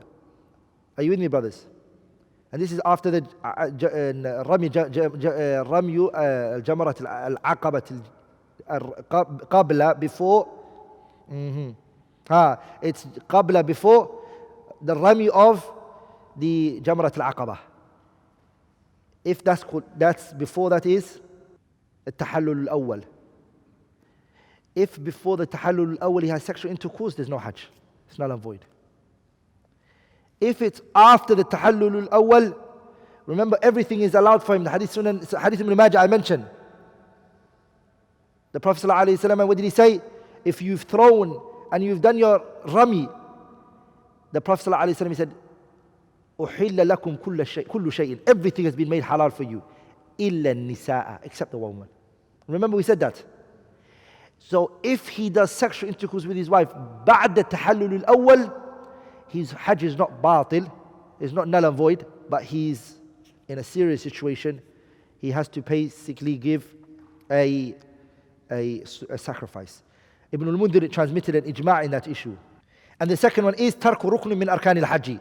If a person leaves a pillar from the pillars of Hajj, if a person leaves a pillar from the pillars of Hajj, and inshallah ta'ala we mentioned some of them, but we're going to go into the discussions regarding it inshallah ta'ala. I just want to mention the blood in Hajj are three types. The bloods in Hajj are three types. Ad-dima' fil Hajj. Write this down because it'll help you a lot before we go into the hadith of Jabir. It's three. The blood of the tamattu' and the qiran together. The sacrifice related to the tamattu' and the qiran. And that's the hadi that he does. Number two is damul fidya. The second blood is damul fidya, the blood as a ransom. The person is paying this blood as ransom. And that is the one that we mentioned for the ayah. فَمَنْ كَانَ مِنْكُمْ مَرِيضًا أَوْ بِي أَذًى مِنْ رَأْسِهِ فَفِدْيَةٌ مِنْ صِيَامٍ أَوْ صَدَقَةٍ أَوْ نُسُكٍ. Remember we mentioned that. Who did it come down on? Ka'ab ibn Ujrah. It came down on Ka'ab ibn Ujrah. The third type of blood is called damul jaza. Damul jaza. Damul jaza is هو الدم الذي يجب على المحرم إذا قتل صيدا بريا. It's the blood that is obligatory on the muhrim if he hunts. From where, like in the earth. But at sea, no problem, there's nothing upon him. Number 4, damul ihsa'i. So what was the third blood? The sacrifice as an expiation, right? That was the third, right? And the fourth one is the sacrifice of the one who is not able to complete the rituals of Hajj. It's called damul ihsari. The person is unable to finish it. And that's the one ayah Allah mentions it. فَإِنْ أُحْصِرْتُمْ فَمَا اسْتَيْسَرَ مِنَ الْهَدِيِ. We'll come into that. The person is not able to complete the rituals of Hajj due to illness or the presence of an enemy or anything of that nature. And Allah said in the ayah, فَإِنْ أُحْصِرْتُمْ فَمَا اسْتَيْسَرَ مِنَ الْهَدِيِ. And if you are prevented from completing them, then sacrifice. The fifth one is damul wat'i.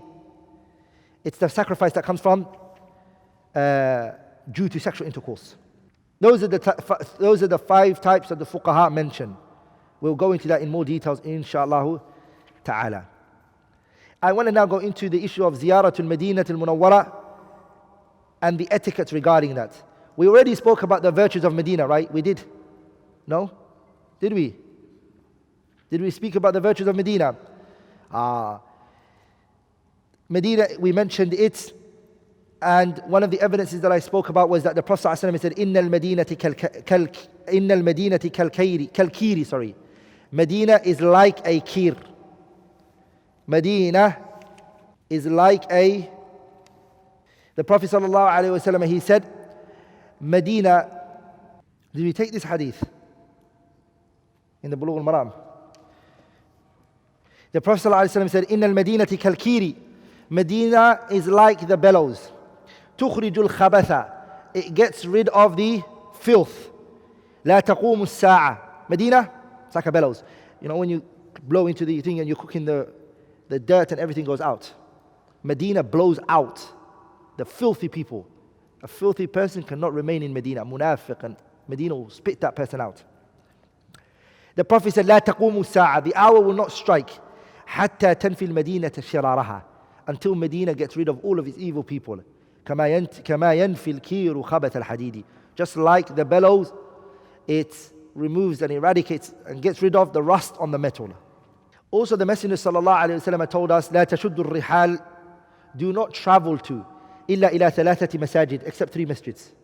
We're only allowed to travel to what? 3 masjids. What are the 3 masjids that we can travel to? Masjid Nabawi, Masjid al-Haram, and Masjid al-Aqsa. Can you travel from here to go to that? What's that grand masjid in Abu Dhabi?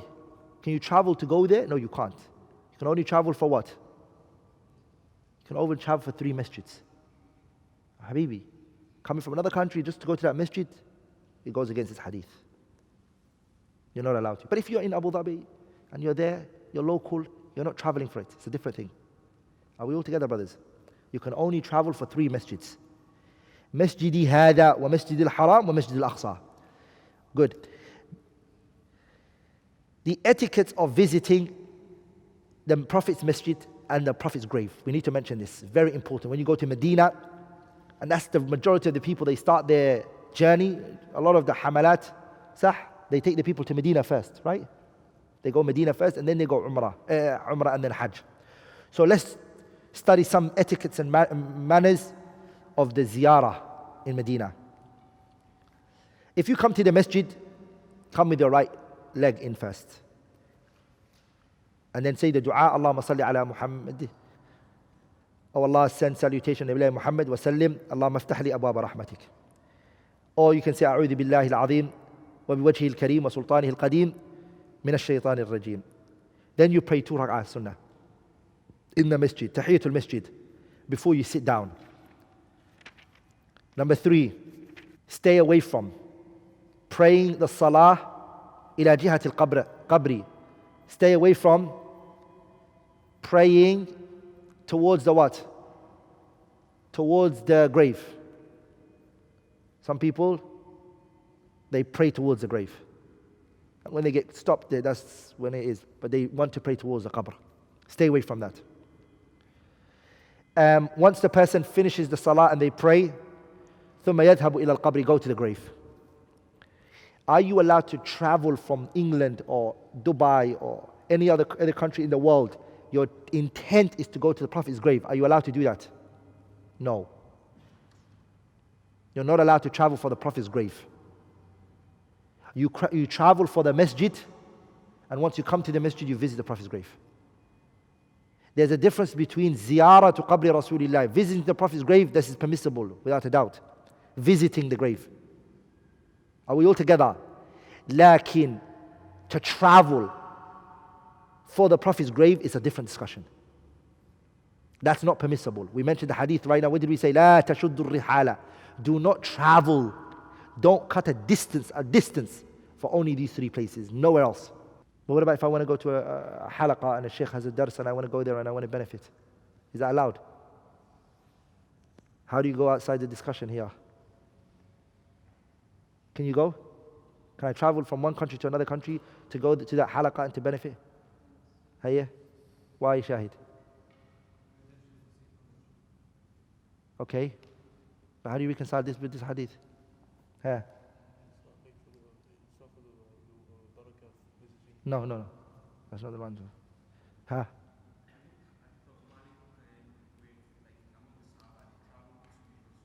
Huh. That's all good, but how do you reconcile between these two? Brothers, you're not traveling to a place, you're traveling to a concept. You're not traveling to a land. You're not going to the masjid. You're not traveling to a masjid. We're talking about traveling to a place. You're not allowed to other than these three places. Are you with me, brothers? But you can travel for business if you want to, and worldly issues. Like when it comes to traveling for a particular place, you're not allowed to other than these three places. Like you can travel for seeking knowledge. Seeking knowledge is not a place. Are we all together, brothers? So the Prophet's grave is a place. You're not allowed to travel for that. But once you go, and you go to the Prophet's masjid, it's very disrespectful that you don't visit the grave. You go and visit him, sallallahu alayhi wa sallam. You give him salams. And you stay away from placing your hand on your chest. Some people, they do this. Actually, to be honest, a lot of us actually do it when we give salams to someone. We say that, right? I'm from them, sometimes I do it. I see someone. What I'm trying to say is, it's good to avoid that. Stay away from it. So give the Prophet salam. And the person says, Assalamu ala ahli diyari min al-mu'minina wal-muslimina. When they go to Baqi'.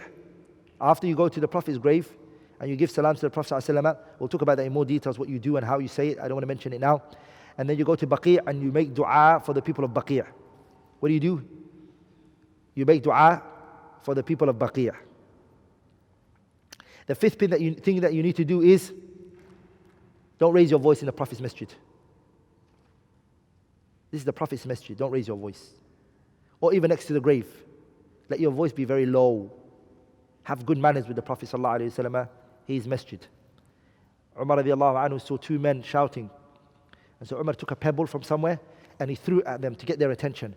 And so they looked at him. And then he said, Aina antuma, where are you guys from? They said, we're from Ta'if. Umar said, if you guys were from Medina, لَأَوْجَعْتُكُمَا وَجَعَ, I would beat you guys severely. I would have lashed you guys severely if you guys were from the people of Medina. Why? Because they were raising their voices in the Prophet's masjid. So you're not allowed to raise your voice. Number 6 is وَلْيَحْرِصْ عَلَى الصَّلَاةِ فِي جَمَاعَةِ فِي الصُّفُوفِ الْأُولَى لِمَا فِي ذَلِكَ مِنَ الْفَضْلِ الْجَمِّ وَالثَّوَابِ الْعَظِيمِ. The person should try hard to pray all of the salah in where? The person should try hard to pray all of those salah in the front row. It's sad that somebody will travel from a distance, come from another country, and he spends all his time away from he's in the hotel, he's in the mall. In Medina, he's in the mall, going around, buying things, and you've come from a different country. You don't have this luxury of staying here. So what you do is, you stay in the masjid as much as you can, and you do adhkar from one salah to the other, and you pray at the front row. Number 7, Don't let your striving to pray in the Rawdah prevent you from praying at the front row, because the front row is better than anything else because of the general rulings that have come regarding it. After that, go and pray in the Rawdah if you want. وليس من السنة, and it's not also from the Sunnah, أن يحرص على الصلاة في المسجد 40 صلاة متوالية بناء على الحديث الذي اشتهر على ألسنة الناس تداوله. And also there's a hadith that's famous on the people's tongue that you have to try 40 salahs, you have to pray with the people in the jama'ah. The hadith where they say that the Prophet said, من صلى في مسجد 40 صلاة لا يفوت صلاة ما كتبت له براءة من النار ونجا من العذاب وبرئ من النفاق. If anybody prays 40 salahs in my masjid and he doesn't miss any of them, it will be written for him that Allah will save him from the fire, and Allah will protect him from the punishment of the hellfire, and Allah will free him from being from the hypocrites. That hadith is da'if la yasihhu, it's weak and it's not authentic. Okay? But that doesn't mean you don't try hard. Why you restrict yourself to 40? Make it 100. Do more. But to think that there's a specific reward for 40. I've seen a brother who prayed only 40 and then he goes, Alhamdulillah, now I can relax. What are you going to do? Yeah, I'm just going to now pray in my local masjid. And are you with me? No. Why didn't you carry on? Number 9, it is not legislated أن يكثر التردد على القبر الشريف للسلام على الرسول. It's not from the Sunnah to every time you go to the masjid, you go to the grave. You go to the masjid, you go to the grave. Every time. Because you say, I want to give him salams. فَالسَّلَامُ يُبَلِّغُهُ. The salam, it reaches him حَيْثُ مَا كَانَ, wherever you are. It will reach him. There are angels that are going to take it to him. And number 10 is, وَإِذَا خَرَجَ مِنَ الْمَسْجِدِ, when you're leaving the masjid, لَا يَمْشِي الْقَهْقَرَى. When you're leaving the masjid and you're exiting the masjid, don't walk backwards. Don't go backwards. And the reason why I mention this is because there are some people when they leave the masjid, they leave backwards. You know why? Because they say, I don't want to turn my back on the Prophet sallallahu alaihi wasallam. Are you with me? All of this is not from the evidences. The person should also try to go to Masjid Quba if he's in Medina. It's a sunnah to go to that place. Because the Prophet ﷺ used to go there. Sometimes he would take a riding beast, sometimes he would walk towards it. And he will pray 2 rak'ah. The Messenger said in the hadith, Man tatahara fi bayti, anyone who purifies himself in his house. ثم أتى مسجد قباء, and he comes to the Masjid Quba. فصلى فيه, and he prays inside it. كان له كأجر عمرة, he gets the reward of Umrah. Also, it's good to go to Baqi'. Baqi' is a grave of the Muslims that are buried there. Many of the Sahabas are buried there. It is recommended to go there. Also, some of the scholars, they mentioned it's good to go to Uhud and visit it. Because the Prophet said, Uhudun jabalun yuhibbuna wa nuhibbuh. Uhud is a mountain that loves us and we love it. And there are 70 of the Prophet's companions that are buried there. That battle that took place. Last 2 points that I want to mention before the salah is, number 1 is أن يحرص كثير من الحجاج على المكث في المدينة المنورة أياما أكثر من الأيام التي يمكثونها في مكة. Many people, they stay in Medina more than they stay in Mecca. And that's not what you should do. The salah in the Prophet's masjid is only 1,000. And the salah in what? Mecca is how many? 100,000. So you should spend more time in where? In Mecca. Number 2, كثير من الحجاج, many of the Hujjaj, they think the visiting of the Prophet's masjid is from the manasik of Hajj. They think it's part of the Hajj ritual to go and visit the Prophet's masjid. So they if they don't go, or if the package doesn't take them, they think they cause a big fuss that the Hajj is not worked out and I didn't do Hajj. And they base it on the false hadith, the fabricated hadith, the made up hadith. Fabricated, it's the worst form of hadith. That they say, Man hajja, anyone who does Hajj, falam yazurni, and he hasn't come to visit me, faqad jafani, he has boycotted me. So they hold on to that false made up hadith, which is not true. But it's good for the person to go. It's not from the rituals. Inshallah ta'ala, after the salah, we'll go over the hadith bi'idhnillahi al-kareem. Now let's go into the wording of the hadith.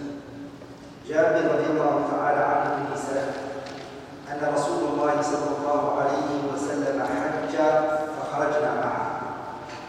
So the narration here, it starts by saying that the Messenger sallallahu alayhi wa sallam was doing Hajj. But before that, because Hafiz ibn Hajar al-Rumba, he took out some burdens of Imam Muslim. There's a reason why he did that, because he wants to make it very short. Let's mention before that. Before that, it says, إن رسول الله صلى الله عليه وسلم مكة 9 سنين لم يحج. 9 years the Messenger didn't do Hajj. In Medina, he was there for 9 years and he didn't do Hajj. So, but the Prophet did Hajj before Islam. In the Meccan days. Before Medina, the Messenger did Hajj in Mecca, as Ibn Hajar mentioned. Lakin as he came to Medina, he never done no Hajj. This is the first time he's going to do Hajj. Sallallahu alayhi wasallam. And the day that the Prophet sallallahu alayhi wasallam left Medina, was on a Saturday. لِخَمْسٍ بَقِينَ مِنْ ذِي الْقِعْدَةِ 5 days was remaining from Dhil Qa'dah. 5 days was remaining from Dhil Qa'dah. The Prophet left on a Saturday. And the year was the 10th year. So the Prophet sallallahu alaihi wasallam, he spent on the road for the 8 nights. It took him how long? 8 nights, sallallahu alaihi wasallam. Jabir then said, فَخَرَجْنَا مَعَهُ, we went out with the messenger. We came out with him. This shows you that when it got announced that the messenger is going out to do Hajj this year, every single body wanted to do it with the Prophet sallallahu alaihi wasallam. Everyone wanted to do it with him. And the number of people that did Hajj with the Prophet sallallahu alaihi wasallam was 120,000. 120,000. And this shows us how the Sahabas were striving to be there and to do Hajj with the Prophet. And what we benefit from this is the virtue of being in the company of righteous people. And if they're doing khair, to indulge and do the khair with them. And if you know you're going to benefit from that person, akhlaq, ilm, then you do it. So the Prophet ﷺ went and he reached Dhul Hulayfa, the miqat of the people of Medina. When the messenger came to the miqat of the people of Medina, حتى أتينا ذا الحليفة, Jabir said, we came to Dhul Hulayfa. فولدت أسماء بنت عميس. Asma bint Umaysin gave birth. Who knows who Asma bint Umaysin is? Put your hand up if you know who she is. Who is she? She was the wife of Ja'far. Okay, any other opinion? The wife of Abu Bakr. Any other opinion? Hey? Asma bint Umays, who is she?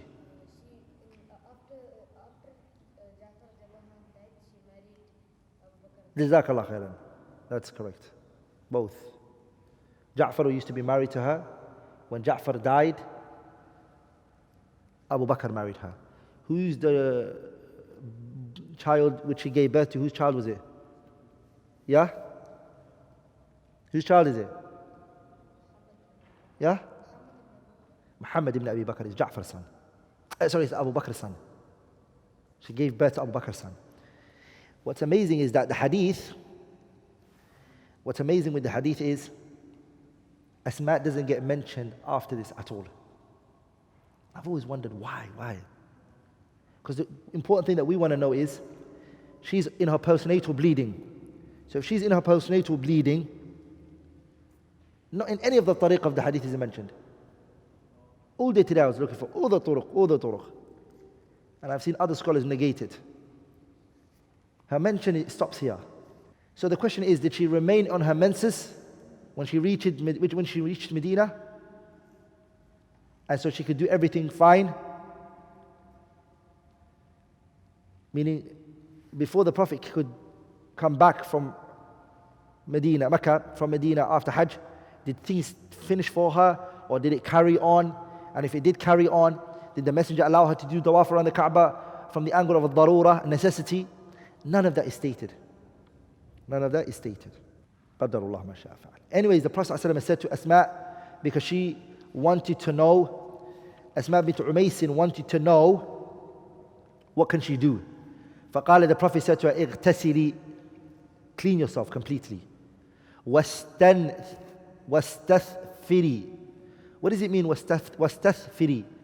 Istithfar means tie a thing in your waist and then let two sides of it dangle, puts a cloth there to protect that which is coming from you, and tie it to your waist. It's what we would say today, the underwear that women wear, with a cloth being put there, an extra cloth, just so that nothing comes out or nothing comes down. That's what the Prophet commanded her to do that. ثم, after that, the Messenger sallallahu alaihi wasallam, he prayed the salah in the masjid. Here the question here is, the Messenger sallallahu alaihi wasallam, he prayed. This salah that he prayed, it was dhuhr, as in riwayat mentioned.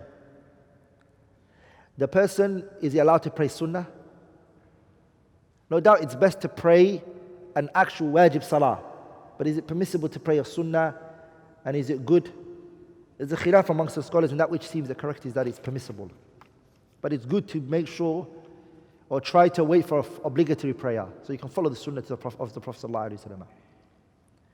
ثم ركب, then the Messenger, he mounted on al-Qaswa'a.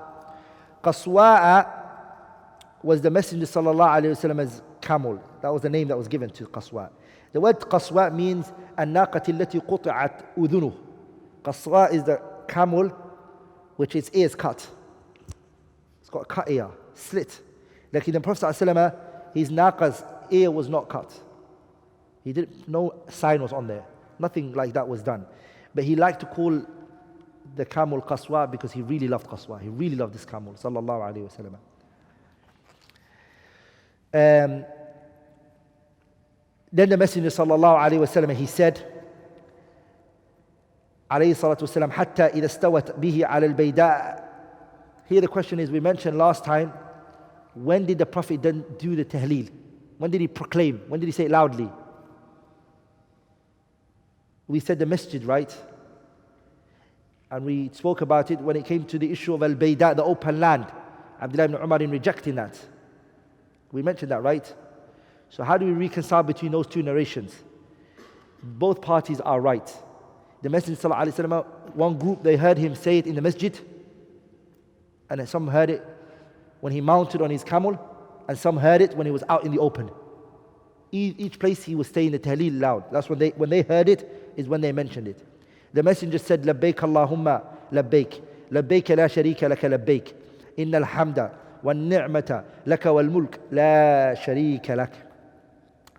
What does it mean, لبيك اللهم لبيك? It means إجابة لك بعد إجابة. Oh Allah, we're obeying you, and again we're obeying you. The question here is that you only obey or you accept the call when there was a call done, right? So someone has to call you in order for you to say, I labbaika. Labbaika, the Arabs, bi-ijma'i ahli lugha. By the consensus of the people of the language, the labbaik is only used when somebody calls you. So where were the Prophet called and his companions? وَأَذِّن فِي النَّاسِ بِالْحَجِّ يَأْتُوكَ رِجَالًا وَعَلَى كُلِّ ضَامِرٍ يَأْتِينَ مِنْ كُلِّ فَجٍّ عَمِيقٍ. Surah Al-Hajj, ayah 20, ayah 27. Surah Al-Hajj, ayah 27. Allah Tabarak wa Ta'ala said, وَأَذِّن فِي النَّاسِ, proclaim to the people. So the Hajj was proclaimed, salawatullahi wa salamun alayhi, to him and his companions. So that's what he means. Oh Allah, we're obeying your call. We're obeying your command. لَبَّيْكَ لَا شَرِيكَ لَكَ. This one is takrar litta'keed. The Prophet is repeating it again to emphasize on it. Innal hamda. We can say innal hamda, or we can say annal hamda. Both we can say it. We can say innal hamda, and we can say annal hamda. If we say innal hamda, then it becomes jumla musta'nafa, a complete sentence that stands by itself. Which means, when we say innal hamda, it means Oh Allah, all praise is to you. In any situation. But when we say anna al-hamda, it's lit-ta'leel, reasoning. Oh Allah, praise is to you because. When we say anna al-hamda, that's what it means. Oh Allah, we obey you because you are praiseworthy and you have bestowed upon us these blessings. The word alhamdu means what? It means al-wasfu bil-kamali ma'al-mahabbati wa-ta'zim. It is to describe Allah in completeness, that He's complete, subhanahu wa ta'ala, with love and veneration, love and glorification. When ni'mah means what? Al-fadl, virtue, that you bestowed upon us virtue. Laka, the lam in laka is lam al-ikhtisas. It's only for you, O Allah subhanahu wa ta'ala. Wal-mulk, kingdom, is for you subhanahu wa ta'ala. You're the king of all of the creation. You're the one who controls everything. La sharika lak. You have no partners in any of that. You're alone in that. Because the ayah says, وَمَا بِكُم مِّن نِعْمَةٍ فَمِنَ اللَّهِ, right? There is no blessing that comes to you, it's only from who? So the ni'mah is only from Allah tabaraka wa ta'ala. And the Messenger sallallahu alayhi wa sallam, he stuck to the talbiyah. Alayhi salatu wasalam, he stuck to his talbiyah, as it says in the other wording, وَلَزِمَ رَسُولُ اللَّهِ صَلَّى اللَّهُ عَلَيْهِ وَسَلَّمَ تَلْبِيَتَهُ. And it's good to stick to the talbiyah of the Prophet sallallahu alayhi wa sallam, what he said, and not to add to it. But there were other people that were saying other things that the Prophet wasn't saying. There were other people saying other things that the Prophet wasn't saying. Or they were increasing on that which the Prophet didn't say. They were saying extra things. There were people who were doing that. It doesn't matter whichever people you hear saying something else, it's not a problem. Let them say what they want because the Prophet ﷺ didn't say anything to them. حَتَّى إِذَا أَتَيْنَا الْبَيْتَ. So the Messenger then, he's saying his talbiyah and he's on his riding beast until he came to the Kaaba. حَتَّى إِذَا أَتَيْنَا, until we came to الْبَيْتَ, we came to the Kaaba. إِسْتَلَمَ الرُّكْنَ. The Prophet ﷺ, what did he do? He touched the Kaaba. I want to mention some points, inshallah ta'ala.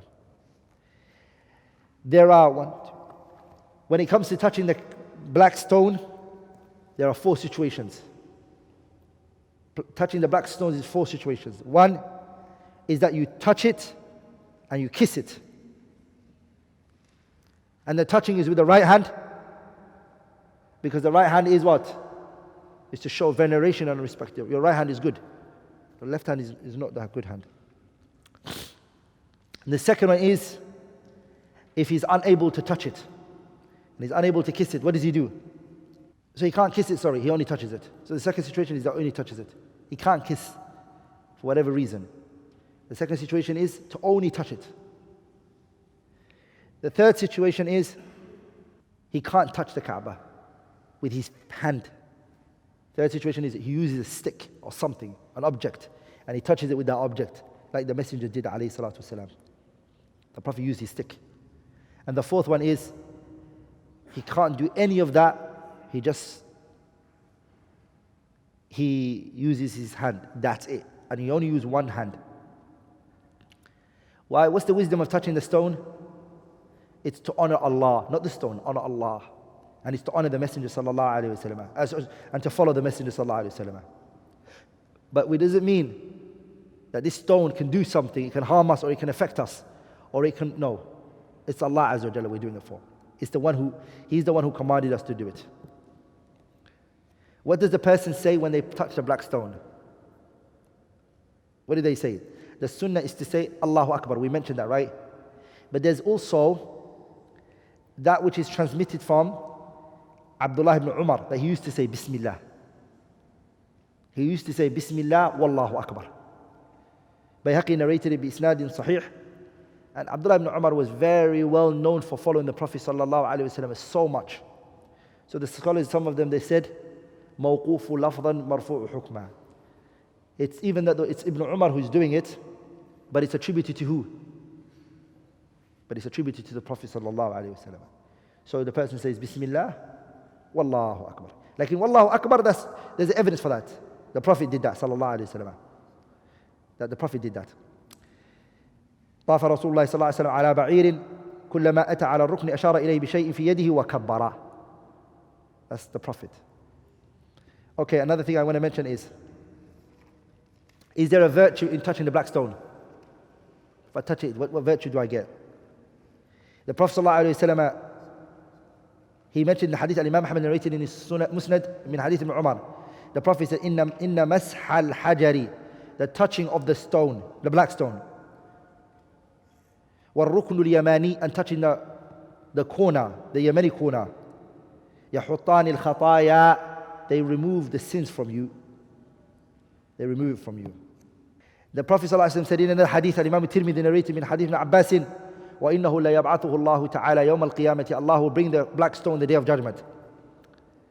لَهُ عَيْنَانِ, has two eyes. And it will have a tongue in which it will talk on what? يَشْهَدُ عَلَى مَنِ اسْتَلَمَهُ بِحَقٍّ, and it will testify for the person who touched it with truth. The one who, when he was touching it, he was sincere, he was real. ولذلك some of the scholars, they said the ayah وَالسَّمَاءِ ذَاتِ الْبُرُوجِ وَالْيَوْمِ الْمَوْعُودِ وَشَاهِدٍ وَمَشْهُودٍ. Some of the scholars, they said that the shahid and the mashhud here, that's going to testify for you the day of judgment. Some of the scholars, they said it's Hajj al-Aswad. There's many aqwal, but some of the scholars, they mentioned that the Hajj al-Aswad is being referred to here. What about if it's not Hajj or Umrah? It's not Hajj or Umrah. I'm doing tawaf around the Kaaba. I ain't doing Hajj. I ain't doing Umrah. Is it good to touch the Kaaba? Is it good to touch it? Jumhur al-ulama are of the opinion, no. The Jumhur al-ulama are of the opinion, no. If it's not Hajj, and if it's not Umrah that you're doing around the Kaaba, no. That's the overwhelming majority of the scholars, what they believe. So the Messenger sallallahu alayhi wa sallam, he touched the stone. He touched it, sallallahu alayhi wa sallam. فَرَمَلَ ثَلَاثًا وَمَشَى أَرْبَعًا. The Prophet sallallahu alayhi wa sallam, he jogged for how many? The first three he jogged, and the fourth one, and the fifth, and the sixth, and the seventh, the next four, he walked, sallallahu alayhi wa sallam. He walked, alayhi salatu wasalam. The scholars, they mention a reason why the Prophet sallallahu alayhi wa sallam jogged. There was a hikmah why he jogged. They said, Ibn Abbas narrating Bukhari and Muslim, لما قدم رسول الله صلى الله عليه وسلم وأصحابه مكة. When the messenger came to Mecca and his companions, they came to Mecca. فقال المشركون, the pagans, they said, إنه يقدم عليكم قوم وهنتهم حما. There's going to come to you a group of people who the mosquitoes of Medina have gone into their bodies and they're suffering from malaria. They're sick people, weak. Weak people are going to come to you. Muhammad and his companions are going to come to you guys. إنهم يقدم عليكم قوم وهنتهم حمى يثرب. Yathrib, Yemen, Medina, its mosquitoes have harmed them. So the Prophet knew that, right? فأمرهم النبي صلى الله عليه وسلم أن يرملوا الأشواط الثلاثة, to show them, we ain't sick. We're strong. The Prophet ran for 3. Remember, this is hot. No air conditioner, no marble, none of that. So he went around the Kaaba 3 times. And the 4th and the 5th and the 6th and 7th, for his companions, the Prophet ﷺ took that away. Question: if that's the reason why the Prophet do it, why are we doing it for today? That was the illah, right? That was the reason. Now the illah is removed. Oh, yeah? Huh? Yeah, but he did it for a reason. الحكم يدور مع علته وجودا وعدما. The ruling revolves around its reason. If the reason is found, the ruling is found. If the reason is missing, the ruling is missing. Why do you stay away from drinking alcohol? Because it intoxicates. What about if it doesn't intoxicate? You can drink it. Sah. The ruling revolves around the reason, illah, why something was made permissible, or why it was made halal, or why it was made haram. The reason why the raml was made was for these kuffar. That reason is gone. Does the ruling go with it? It's not a rhetorical question. It's a direct question. I want an answer. Yeah? Muhammad again.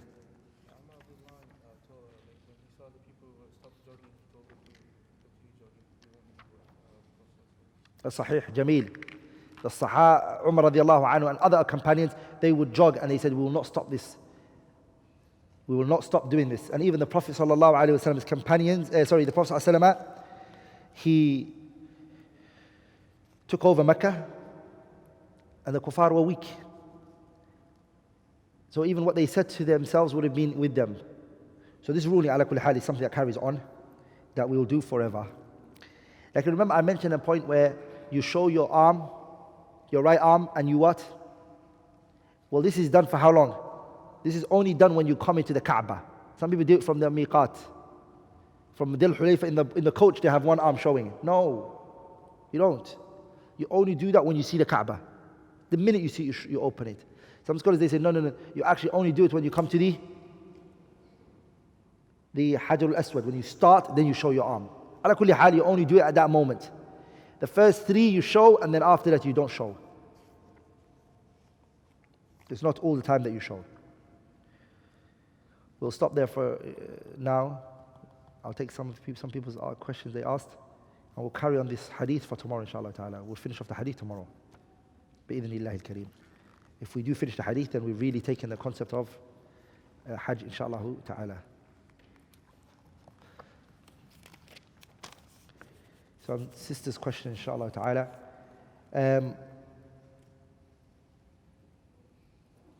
Would you please clarify the following?